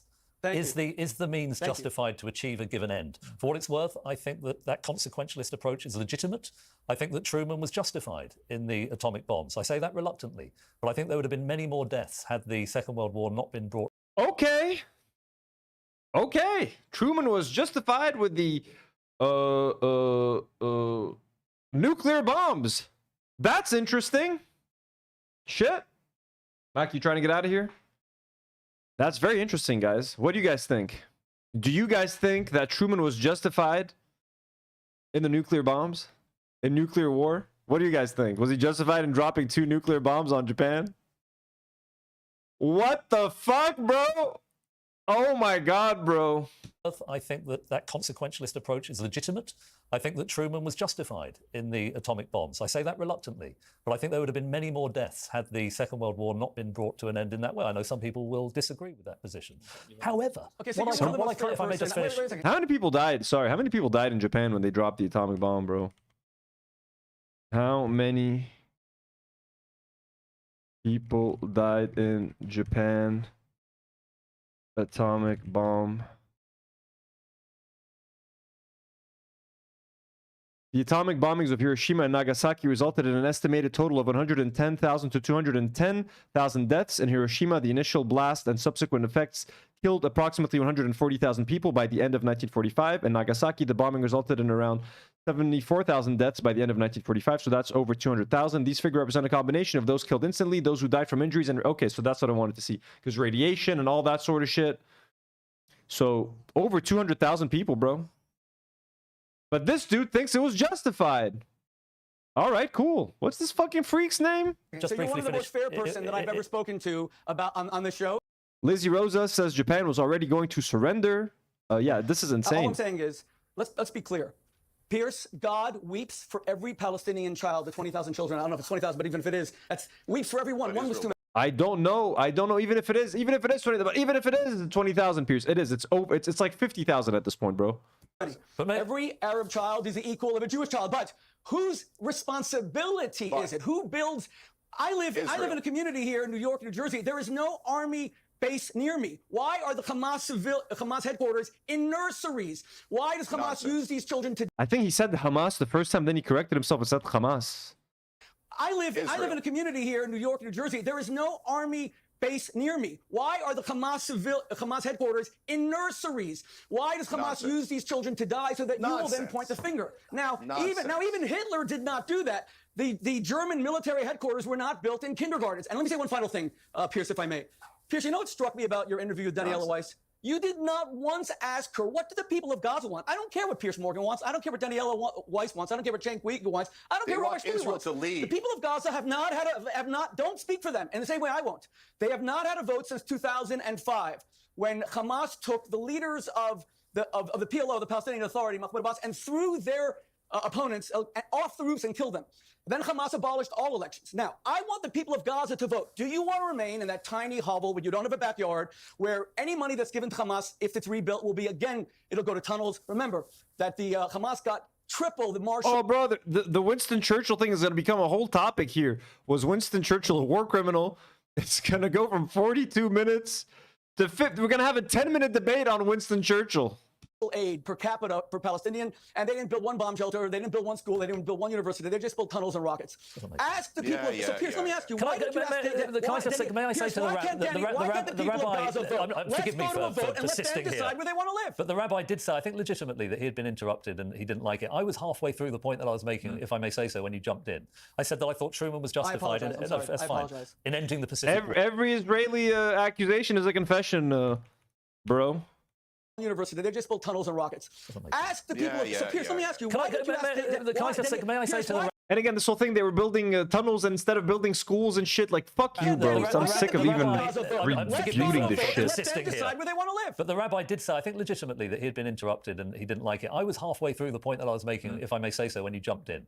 I said that I thought Truman was justified in ending the Pacific War. I think Churchill was justified in trying to end the war in Europe. What I don't understand, and I think a lot of people who are instinctively pro-Israel do not understand, are where are the sunlit uplands on the other side of the evisceration of Gaza? I've been told by senior Israeli officials, confidentially, that young Gazans, Palestinians, and people across the Middle East are being radicalized, that these dead Hamas fighters are being replaced at a rate of 5 to 1. This isn't going to affect Israel for the next 5 months or 5 years, but for the next 50 years. And how on earth is flattening Gaza going to help the protection of Israel when their funders are in Tehran? No, I agree. The image, and let me just make one final point. In the medium term, I say to the rabbi, and I say this with great sincerity, the image of Israel, I don't want to superficialize it, but the brand of Israel, that liberal democracy in a tough neighborhood, which sits unconsciously behind Western support and has done since the Second World War, has been obliterated, shattered into a million pieces. The next generation of American leaders are going to grow up where the most salient image in their minds is not going to be the Holocaust, as it is for our generation. It's going to be emaciated Gazan children dying in their thousands, being starved via a blockade. I say to you, I understand why Israelis and Jews rallied around Netanyahu after October the 7th. Who wouldn't, after an atrocity of that kind? But who wouldn't? I mean, look, this guy is making sense. He is spitting some facts, as much as I reluctantly want to say that, because he just said Winston Churchill's not a war criminal and the atomic bomb and Truman using the atomic bomb was somewhat justified. So he's automatically kind of a psycho. But he's making some good points as well. But I'm sorry, bro. No one, maybe insane Zionists will support Netanyahu after October the 7th. Everyone else, bro, kind of understood what happened on October the 7th and why it happened. So, no, only fucking psychotic people, kind of like such as yourself, since you're justifying the use of the atomic bomb, to be fair, but only fucking insane people would be okay with that. I believe you've been goaded into an overreaction that will reverberate through history of great strategic disadvantage to a country I want to do well. I see you. All right, and before I let Rabbi Shmuley respond, Rabbi Shmuley, I just wanted to pick you up on the statistics that you regaled at the start of that, which I think you said that the British killed 3 million German civilians, including 300,000 children. Is that what you said? A 5-to-1 combatant to civilian. No, just to be clear, you said 3 million, and of which 300,000 were children. That's what you said, right? Right. The British decimated Cologne, they decimated Berlin, they decimated Hamburg, they decimated Dresden. In Dresden, they killed 30,000 in one night, etc. Let me finish my point. You were completely wrong. You were wildly exaggerating the number of civilians killed by the British bombing campaigns, the Allied bombing campaigns. It's estimated between 350 and 500,000 German civilians were killed in total by Allied bombing in World War II. And I would also add this. At the end of let me finish my point. Piers is like getting super offended for Winston Churchill. You see, like Piers Morgan is like old school British. He'll always have to defend Winston Churchill. The Queen of England, he'll never be caught dead criticizing these people. You know what I'm saying? So Piers is certainly going to be on the side of Winston Churchill. So it was a sixth of what you said, in fact. But the wider point is we brought in the Geneva Convention at the end of World War II, specifically to address the issues of mass civilian casualties in World War II. The UK signed up to that. Most countries of the world signed up to Geneva. Israel is a signatory to the Geneva Convention, and yet it breaches regularly the Geneva Convention, including, many believe, what they're now doing as a government in Gaza. I don't know how you could possibly say, by the way, I don't have the advantage of having researchers behind me or having a laptop. So can you ask your researchers, how many German children did Churchill? Tanner Dudeman says Cenk is blinking like he needs help. Oh, I haven't noticed. Let me look at that. That's what I want to know exactly. Well, no, I've given you your chance to spew statistics. You were completely wrong. He's blinking a lot. That is true. Children, You were how many completely German wrong. children who were totally innocent? No, 1 second. You said that Churchill killed 700,000, and now you said that Israel killed 40 This guy's not blinking at all. The bald dude isn't blinking like at all, and Jen can't stop blinking. or 50,000. Doesn't that He make just Churchill a blinked. much Well, now bigger he's war blinking a criminal lot than for some Netanyahu? reason. Yes or no, Piers? No, he's not a war Well, now that I said that, he can't stop blinking. What the fuck, dude? criminal. Churchill's not a war criminal. Why? Why? He But killed why aren't you answering 700,000 my civilians. point? Why? Why aren't you answering my point? We You brought won't in... answer my point. If Netanyahu is a war criminal for killing 45,000 Palestinians, why is Churchill, whose statue sits outside Parliament, not a criminal for killing 8 can times answer that it. amount of people? Go ahead, please. Cenk. And by the way, let me just tell you, Piers, you So can't first say the of- technology didn't exist because the Americans used Look, bro, if Winston Churchill killed a bunch of fucking civilians, he's a fucking terrorist piece of shit. I'm sure the majority of the 200,000 people that he killed weren't fucking soldiers. So he definitely killed a whole bunch of Germans. So yeah, fuck him, bro. No, he's just put him, bro. بمزبلة التاريخ معه ومع نتنياهو, bro. كسمهم كلهم Winston Churchill بأي the racist Nour bomb fuck. site and only did precision daytime bombing. Mr. Saeed will know that. It was Churchill who said, I will not risk a single RAF pilot. I don't care how many Germans die. I will only do indiscriminate broad nighttime bombing. Churchill was out to decimate cities Allow to break somebody the else will to speak, of the German please. people. So why is he not a war criminal? You won't right. answer me, Piers. You won't answer. Yeah. Okay. Yeah, well, I'm trying to answer, but all you'll do is propagandize for a bunch of terrorists. So, first of all, Piers is absolutely right. We passed those Geneva Convention laws so that we could prevent crimes against humanity, not just what the Germans did to the Jews, the Poles, the Roma, etc., but also what the Allies did in indiscriminate carpet bombing of civilian populations. So we tried to learn from the Holocaust. We tried to learn from World War II, and we all said never again. These laws should not be broken because it leads to terrible situations. Israel then said, no, we're above the law. We get to break any law we like. And now, and in the case of the Germans, they were killing 6 million Jews. They killed 13 million overall. We were trying to stop a Holocaust. In this case, Israel is the one doing the genocide and saying, well, I mean, why are you trying to stop us from killing innocent Palestinians and taking their land? Because in that analogy, you're the Germans. So the Palestinians, I'm the German? Those innocent children didn't do anything. Yes, Rabbi Shmuley, you're the German when you sit there and justify the murder of tens of thousands of people and hundreds of thousands of people, and you want the people of Palestine to be expelled from Gaza. Yeah, you're a fucking Nazi German piece of shit, bro. Go shove a fucking spicy Kazakhina up your butt, motherfucker. Dude. Did you just call me a Nazi? If you're supporting Israel, yeah. I'm a Nazi? So, look, they did a Holocaust, which is... And you called other people fundamentalists? Terrorist state of Israel. You just called me a Nazi? Hey, Rabbi, can I... This is a sad day. This is a sad day for you, Cenk. Cenk, this is a sad day for you. No, it's just not. for your credibility, take it back. I'm begging you. Not for me. For your credibility, just take it back. I'm not going to take it back. This is a sad day for you. I'm not going to take it back. This is a sad day for you. This is to compare me to the SS as a Nazi. This is a sad day for you. Oh, Jank. When Jank starts doing like cringe stuff. Credibility will never recover from Jank. I want to invite the viewer. I'll never recover. No, Pierce, may I answer? Pierce, can I finish a now that I've been called... Bro, Piers is kind of over this shit too. You know what I mean? He's like bored as fuck. He's like sitting there like, God damn it, they have to fucking keep yelling too. I just want to go home and curl up in front of the telly. The Nazi, can I respond? Pierce, may I respond? No. Like, this man is not enjoying this. This man has no passion for what he's doing right now. He does not give a flying fuck about what's happening. Sorry, we're missing some Jank Gold right now. I want to invite the viewer. I'll never recover. No, Pierce, may I answer? Pierce, can I finish a now that I've been called a Nazi, can I respond? Pierce, may I respond? No, because I haven't finished the goddamn sentence. You think you own everything. Go ahead, you don't own everything, Rabbi Shmuley. You don't own the American government. You don't own the American people. By the way, when is America going to get its $300 billion back? We gave it to a bunch of criminals to murder children. Okay, you murder children with our money. Every day you take money out of my taxes. I go to work every day. Hey, my fucking taxes too, bro. Yo, they take money from my Patreon. I get taxed for Patreon. I get taxed for YouTube and shit. Why am I funding the genocide of my own fucking people with my tax money, bro? CH sends $2 and he says, hard to love Jank. He denies the Armenian genocide. Does he actually deny the Armenian genocide? Or like, hasn't he clarified that point? Because I mean, Anna Kasparian, who is Armenian, works for the Young Turks. I don't think she would be around. Like, he used to kind of deny it in the past or something. He was kind of wishy-washy, but then I think he admits to it being real. But please correct me if I'm wrong, CH. And thank you for the donation, CH. Theo sends €5 and says Churchill was racist towards the Irish and said that Palestinians had as much claim to the land as the dogs living in the same stable Jesus was born in. Jesus fucking Christ, Theo, thank you so much for sending. I did not fucking know he was that much of a piece of shit. Fuck you, Winston Churchill. I hope a bunch of dogs are pissing on your fucking grave right now, bro. Theo, thank you so much for the information and for the generous donation. Thank you so much. Mrs. Preminger sends $10. Mrs. Preminger, thank you so much for the generous super chat. That's fucking crazy. Churchill said that my people were a beastie people with a beastly religion, and that the Bengal famine that killed 3 million people was our fault for breeding like rabbits. So yes, he's a war criminal. Jesus fuck. Beastly people with a beastly religion. Sorry, let me just look that up real quick. Let me read like the full quote. Church, hell, beastly religion. Of all Hindus, who was talking about India.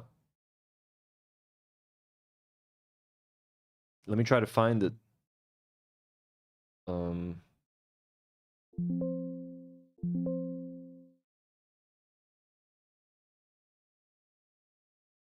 Churchill's views of India began to change after 1919. British moves after World War I that allowed elections to new entities with limited power drew his antipathy.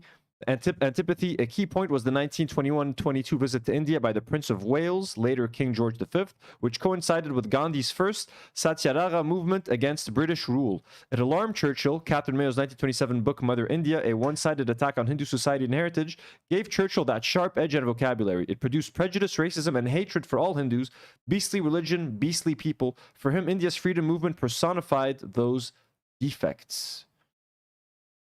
Jesus. Churchill's dealings with Indian servants, moneylenders, and petty merchants were open. He described these with humor. During his 1907 6-month East Africa safari, Churchill showed sympathy for the Indians who had come as laborers and traders. On July 8, 1920, endorsing in the Parliament the removal from the army of an officer, an officer who led the 1919 massacre at Jallianwala Bagh, he called it a monstrous event without parallel. Damn. Thank you. So I had no idea that he was that racist towards Indians as well. Miss Preminger, what a fucking asshole. We're learning so much about Winston Churchill being a piece of shit. Jordan M sends another $5 and says the only good guys in World War II were the Soviets. Ironically. Let's get back to this. Thank you guys so much for the support. And then Israel takes money out of it to murder Palestinian children. You've murdered 20,000 children already. You're the aggressors. Israel has already killed more babies than Hamas has killed civilians overall. Israel has killed a stadium full of women and children. And you are surprised that we compare you to the Germans? Omar Bartov, an Israeli-American Holocaust expert, just wrote an article in the New York Times saying that now the Israelis are doing the type of genocide that makes saying never again absurd. Absurd. Why are they doing the thing that was done to them? The world had tremendous sympathy for all Jews, and I do, all decent human beings do. But what Israel is doing is lighting that sympathy on fire and saying, we get to murder, we get to kill, and you can't call us any names. We get to call all Muslims who fight back against us terrorists. We get to attack all of our neighbors. They attacked Syria again today. Yep, I mean, again, Cenk is cooking. What can I say, bro? Cenk is cooking. If we criticize the Israeli government or any Israeli or any Zionist, we are labeled as anti-Semite. You hate the Jews. Shut the fuck up. Anti-Semite. You hate the Jews. If you want to criticize Arabs, fucking go on all day, bro. You can call them terrorists. You can say that, hey, as long as Arabs teach their kids that they hate the Jews, then you can kill them. No one gives a shit. We're called terrorists left and right. Pager jokes. Hey, what about your pager? Did your pager just beep? Beep, beep, beep. The double standards are crazy.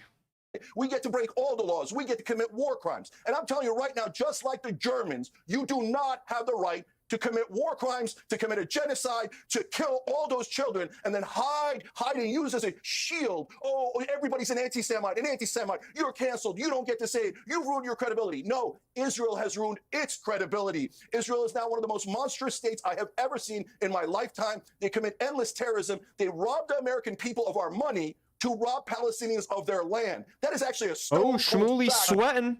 Look at Shmuley rubbing that sweat off his forehead. Money to rob Palestinians of their land. That is actually a stone cold fact. Jank making him sweat. Right? Israel is now occupying 75% of Gaza. Lizzie Rosa says, actually, the Soviets weren't that great in World War II, lol. I mean, defeating the Nazis was based, but they also attacked civilians in Ukraine who were part of the anarchist Makhnovia independence movement. See, so many history buffs in the live chat, bro. I'm learning so much from all you guys. Haley D says, let's meet up at Churchill's resting place and pee-pee. Fuck yeah, bro. I'm down. You guys want to do a meetup? Let's go fucking meet up at Churchill's. I'll fucking buy a ticket to go to England and piss on his grave, bro. You guys down? It was always to steal their land. Okay. And by the way, there's a desecration of Jewish history and Jews overall Piers, to compare with this government I want to bring history of Jews. Okay, Cenk, I want to bring in Matthew to respond to that. I just can't help thinking, listening to both of you, how different the region and the world would have been if after October the 7th, as the whole of the world reeled against the heinousness of that crime, the sympathy of the global south was with Israel. Polling was very strong for understandable reasons. And I don't want to reduce this to opinion polls. That was a moral atrocity. If Israel had acted proportionately, it's a difficult word in a context like this, but hadn't visited the carnage, had retained the support of the wider world, had gone for a rapprochement, an accord with Saudi Arabia. It already had the Abraham Accords. Most moderate Sunni opinion was in favor of more harmony between the Arab world and Israel. Most of these Arab governments are relatively moderate. Just think of that, how Iran would have been isolated, the collateral that Israel could have brought to bringing peace to the region. And what's happened instead? This overreaction, the inflamed conversation that we're listening today, ever more entrenched positions. And the thing that I think historians will be most fascinated. Again, the pro-nukes dude is kind of... I mean, look, realistically, ideally, Israel should have just, after the October 7th attacks, Israel should have destroyed its borders, not destroyed its borders, like evaporated the Gazan borders. Khalas. Let the Palestinians live. One-state solution. Let's fucking stop with the division because this is only killing us. This is making us less safe. This is making the Palestinians less safe. This is making everyone unhappy. Let's just all live together. They should have... That's what should have happened. They should have removed all borders. That's it. One-state solution. That is not what was going to happen. What they should have done, the most realistic thing, knowing that Israelis are bloodthirsty fucking fucks, was, okay, you want to attack, you want to use some military power, go after Hamas. Really make this a targeted attack. Try to kill the leaders of that attack, the ones that started that attack. But they literally started fucking murdering women and children, thousands of people. And that's it. They're fucking the psychotic, genocide-loving freaks. Like, okay, you should have dissolved the borders. You didn't do that. Make it a fucking targeted attack. Go after the 5 dudes who fucking planned this thing and be like, you know what? We got revenge, but now we have to think strategically for the future. How do we avoid this happening again? Instead, they fucking turned it into a parking lot, and now they're going to turn them into beachside condos. And the world fucking hates them now. All of Gen Z and Gen Alpha doesn't fuck with Israel, bro. I'm very excited for the next generation of politicians and American politicians because the relations with Israel are going to fucking change because both Democrats and Republicans don't fuck with Israel anymore. That's what's fucking crazy, bro. There's still all the centrists that fuck with it, but like extreme weirdo Republicans, for some reason, they fucking hate Israel. Same with the leftist fucking Democrats, bro. That's one union that is going to be hard to break. Is how, as I understand it, good reporting from the New York Times just recently, that an accord with Saudi Arabia was scuppered from within the Israeli cabinet by Smotrich and the extremists, who have every incentive to keep this war going because of their really quite horrific objectives, and Netanyahu's personal political interest of obfuscating a trial for corruption. That is what I think is a great tragedy that is unfolding before our eyes, and listening to the entrenched positions of you two. Piers, I mean, exactly. The only reason Netanyahu is keeping the war going is so that he stays out of jail and stays in power. As long as there's a war going, as long as he's fucking bombing somewhere, he's fine. He's still in power. So this is literally just it has become one man's ambition. That's it. The whole fucking region, my country, Syria, Iraq, bro, this whole fucking continent right now lies in the balance of fucking Benjamin Netanyahu. How fucking insane is that? No, well, I certainly concur with the difficult solution. But no, wait, I now disagree with Matthew. Don't equate us. Don't equate me with a terrorist. Piers, I have to be able to speak. Piers. Right, Rabbi Shmuley, your response. I've called a Nazi on the show. Okay, thank you very much. I also agree with Jank. Matthew, like he's very much two-siding both things. Israel holds all the fucking power. Israel holds all the fucking cards right now. There's nothing Palestinians can do to stop what is happening to them. Only Israel has the power to do that. So, Kamena, don't be sitting there being like, oh, I just hear both sides arguing and I just wonder what could have been done. It's like, no, bro, Israel could have not fucking done the genocide, bro. But with all due respect, you're just not realistic. You are a noble idealist. The two most important words that were ever uttered in the Second World War were surprised upon Winston Churchill in Casablanca by Franklin Roosevelt, who didn't even tell him who was his ally. And Churchill had fought the Nazis alone. Those two words were unconditional surrender. Churchill said, if you insist on unconditional surrender against the Nazis, you're going to fight to the last man. And Churchill was actually secretly negotiating with Heinrich Himmler through Count Bernadotte in Switzerland without the Americans even knowing. The Americans insisted on unconditional surrender. And why? They understood when you have a terror regime like the Nazis who do engage in genocide, unless you finish them off completely and defeat the idea of militarism, that Hamas can achieve its objectives through military objectives and not diplomatic objectives, then you will never have peace.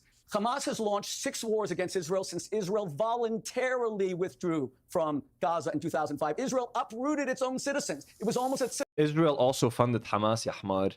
Netanyahu was sending money to Hamas, bro, because he wanted them to fight. He wanted them as a reason to keep bombing Gaza and to one day do what he's doing right now, bro. Okay, stop it, bro, stop it. We just know too much at this point. War because it used the IDF to uproot its citizens. I want to talk fact here. Not what you think, Matthew, not what Cenk thinks, and Piers, not what you think. Just fact. That's a fact. 2000. So Cenk says Israel wanted it back. They used their soldiers to uproot their citizens and destroy their houses. And my wife's first cousin Theo sends €2 and says Shmuley looks like he's got Titan marks on his cheeks. were one of those houses. Is that an Attack on Titan reference? Do you think he turns into a... 2005. My children planted the last trees in Gush Katif, and they were cut down by Palestinians right afterward. 1 second. Let's stick to facts. What? Okay, 1 second. I gotta look at Titan marks real quick. I just want to make sure I know what I'm looking at. Yep. Oh, yeah. Those are Titan marks. I know what you mean. You think? You know, okay, I know exactly who he is. I don't know his name, though. The brown guy who looks like a Labubu. Attack on Titan. Brown Titan. The Ape Titan. What's his name? This guy. The Beast Titan. That is Rabbi Shmuley, my man. Let's open it up. Okay, you want to make Attack on Titan references? Let me join you there. Nata, what are you doing? All right, folks. I got some. This is Rabbi Shmuley, folks.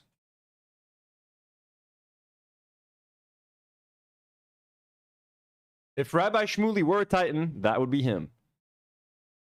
Two. So you wanted to steal their land from a long time ago. No. 1 second. I did not interrupt you. Pierce, when you say breaking the Geneva Convention, that's not fact at all. Israel withdrew from Gaza. There are 1.9 million Arab Israeli citizens living under the protection of the IDF who don't even have to serve. Israel does practice apartheid, but reverse apartheid. Drafts Jews only and not... They don't even have to serve. Reverse apartheid. They live there. They don't. You want to make the Palestinian Israelis, you want them to serve again? You want them to murder their own brothers and sisters in Gaza, bro? That's what you want to do, you fucking sick fuck. You fucking sick fuck. Oh, there's apartheid in reverse. We don't let them. They don't have to serve. They also can't go to the same schools you go to. They can't walk down the same fucking streets you go to. They don't have free travel across the country. They don't have fucking passports, bro. What are you talking about, man? Trump and not Arabs to the IDF. My sons are fighting right now in Gaza and Lebanon, protecting 2 million Arab Israeli citizens. And let's remember, when Iran fired their missiles on Israel, one missile took out an entire Arab family near Nazareth, killed 7 Arabs. My sons are risking their lives for 1.9 million Arab Israeli citizens, which gives the lie factually to the utter stupidity and ignorance of what Cenk is saying about a general. Your children, if they're in the IDF, they're risking their lives for their Jewish brothers and sisters. They do not give a flying fuck about Palestinians or any Arabs whatsoever, bro. They're there to defend their holy land, which was promised to them by God, a country for Jews. That's what's happening. Let's see what the cats are doing. Nata, what are you doing down there? Oh, Nata and Mike, you're fighting, folks. We got a little what's happening. Are you going to be good boys and girls? Now Nata's going down. Okay, interesting. As long as you guys are having fun, kiddies. True, Yamaki.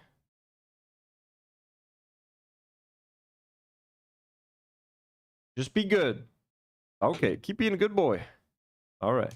Genocide was a term coined by a Jewish lawyer, survivor of the Holocaust named Raphael Lemkin in 1947. It was adopted by the United Nations in 1948, the UN genocide. What is genocide? Geno is an ethnicity, a nationality. Side is mass murder. It's where you kill a nationality. If Israel wanted a genocide, the first people it would kill is the 1.9 million Arab citizens who vote, who have 10 members of the Knesset, whose members get up and curse out Israel every day and can't be arrested. They have diplomatic immunity.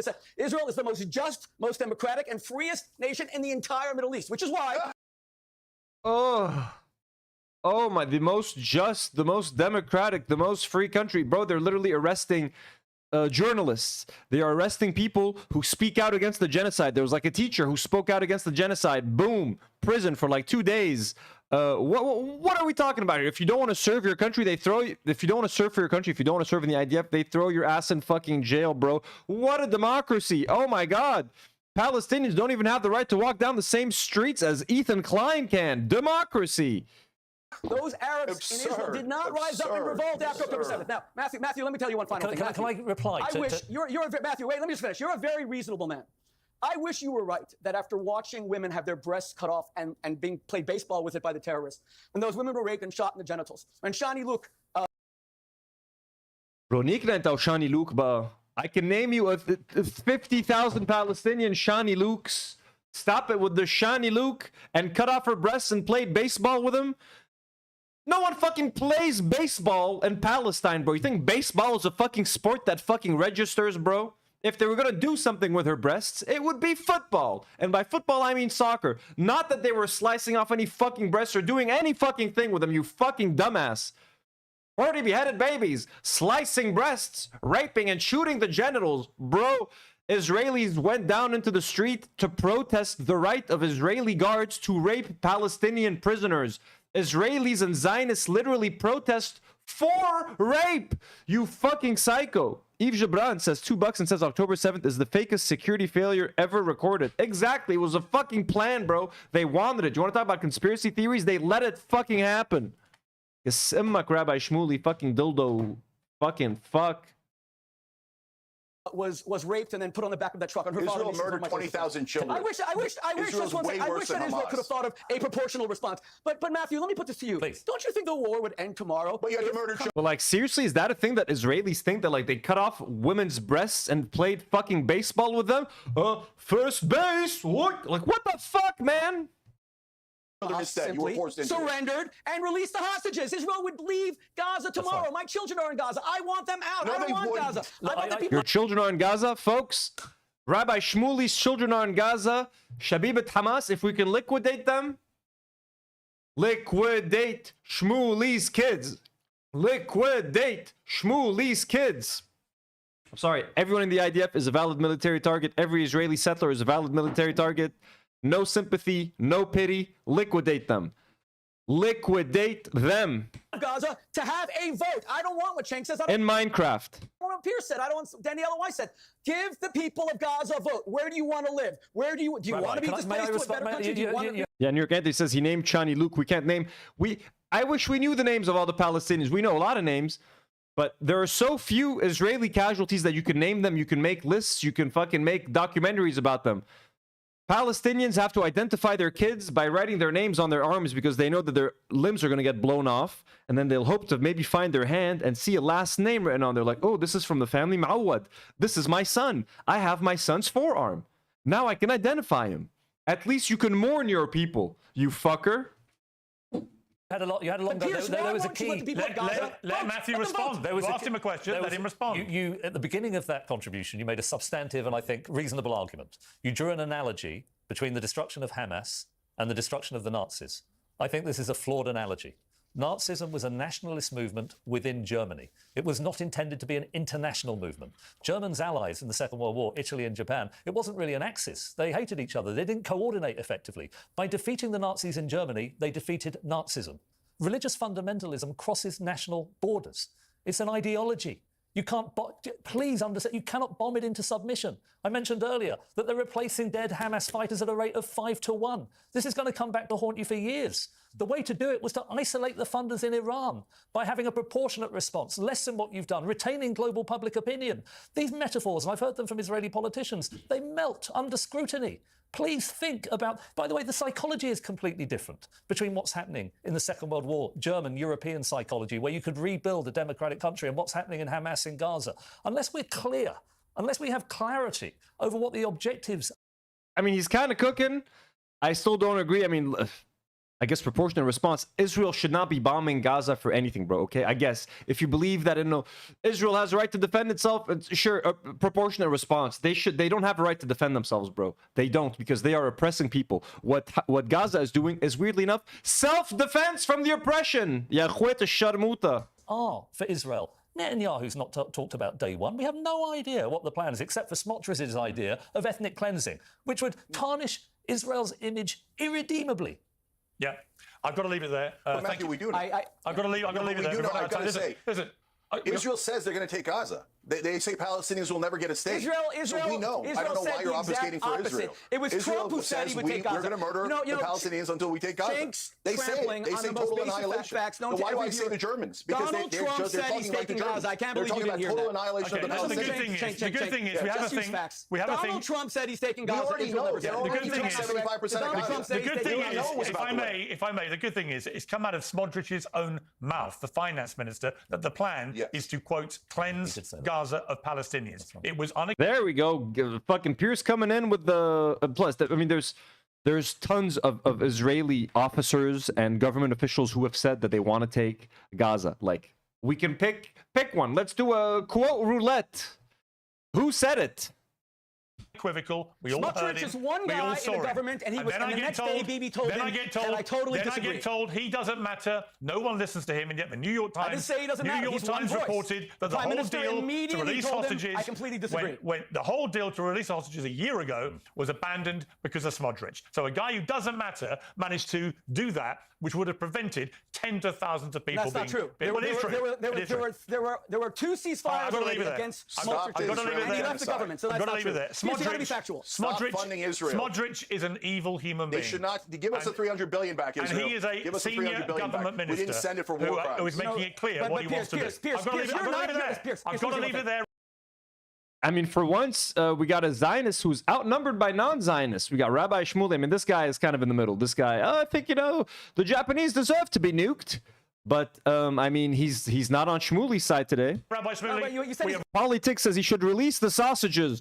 Release the sausages right now. I want sausages in the chat, folks. Sausages in the chat, and sausages in honor of Rabbi Shmueli's daughter who owns a sex shop, apparently. Run out of time. I have another guest waiting. I'm going to leave it there. You all had a good time to speak. I appreciate the debate. Thank you very much. Matthew, it was great meeting you. God bless you.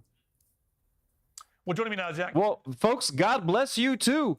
On that note, we've been streaming for over 2.5 hours. I think we can stop. It's been super fun. Thank you guys so much for being here. Let me call some of you guys out. Just the guy in the live chat. Mercanitos, hello. Leanne Scott, hello, Leanne Scott. We have Common Sense. We have Couch Surfer. A lot of new faces here. Heidi the Sausage, hello. Heidi's been here all day. Hello, everyone. Just the guy. Did you have a sausage this morning? Mercanitos, Couch Surfer, hello. Mo Business, hello, Mo Business. Who else is here? We got Rakib Karim. Hello, Rakib Karim. Nah, let Shmueli's kids switch sides when they realize Palestinians aren't monsters. Rakib, I don't think they're going to do that. I think they should get liquidated. Hello, everyone. Jawad M, hello. Me Outs, hello. Thank you guys so much for being here. Quick reminder, if you guys would like to support the channel on Patreon, you could do so by checking out this link. It is also in the description of the video. Please do not forget to subscribe to my brand new YouTube channel, Do Not Worry Gaming. I'm going to be streaming some Dark Souls tomorrow night, most probably. Tomorrow, we're probably going to do 2 streams, a gaming stream and a stream with Nour. She's going to be coming over. We might be unboxing some Labubu's, folks. I may have ordered some Labubu's that we're going to unbox right here, live on the show. So that's going to be fun. So most likely an episode with Nour tomorrow and then some gaming. And if I don't game tomorrow, I will game on the weekend. Members streams, Patreon streams coming between now to mid next week. That's going to happen. So look forward to that. There's some fun little topics that I didn't cover today just to save them for Nour. We might do a tier list. We're going to have some fun tomorrow. It's going to be a chill stream. And hopefully some Labubus, folks. Don't worry about the... Trust me on the Labubus, okay? Trust me. I want to make sure you guys, you can support us on YouTube as well by becoming members. Let me just thank some of our lovely patrons, God-tier patrons, such as Elian Mujabber, Dominic Selzer, Daniel Nechle, E. Watson, superhero patrons like Irene the Dream, Pee Wee Hernan, Bader, and Jordan M., who's also in our live chat. Blonde patrons like Fujoshi Cake, Stargirl707, Natalie, and Rosarium, and beautiful abductee patrons like Fab, Lee NYC, Khalid Dakak. I will see all of you beautiful members and patrons on a live stream very soon. Tune in tomorrow for some gaming. Tomorrow, I am taking down that giant armored bull. There's a giant dude with missing limbs who does thunder. He's in a basement. I'm gonna go kill him. Then we're gonna go to Blighttown, folks. Blighttown, I've heard, is a nightmare. Thank you so much for engaging with the videos. Honestly, they're doing much better than I thought. Like, for a channel with 600 subs, getting to the last 3 streams got to 300 views. Like, that's fucking awesome. So very excited to do more gaming on that channel. Very excited to see more of you guys this week and some more streams. Have a good night, everyone. Did you get a 24 karat Labubu? You will see I got the best Labubus. Only the finest Labubus. Haley always does that at the very end of the show. Gifting memberships. Haley D. W's in the chat for Haley. Haley, thank you for the gifted. Just gifted 5 Do Not Worry memberships. Thank you so much, Haley. What a lovely surprise. We love you all. The kitties want to hang out. I will see you all tomorrow for another stream. Make sure to subscribe to Do Not Worry Gaming. Subscribe to this channel. We love you all. Be safe. And, as always, do not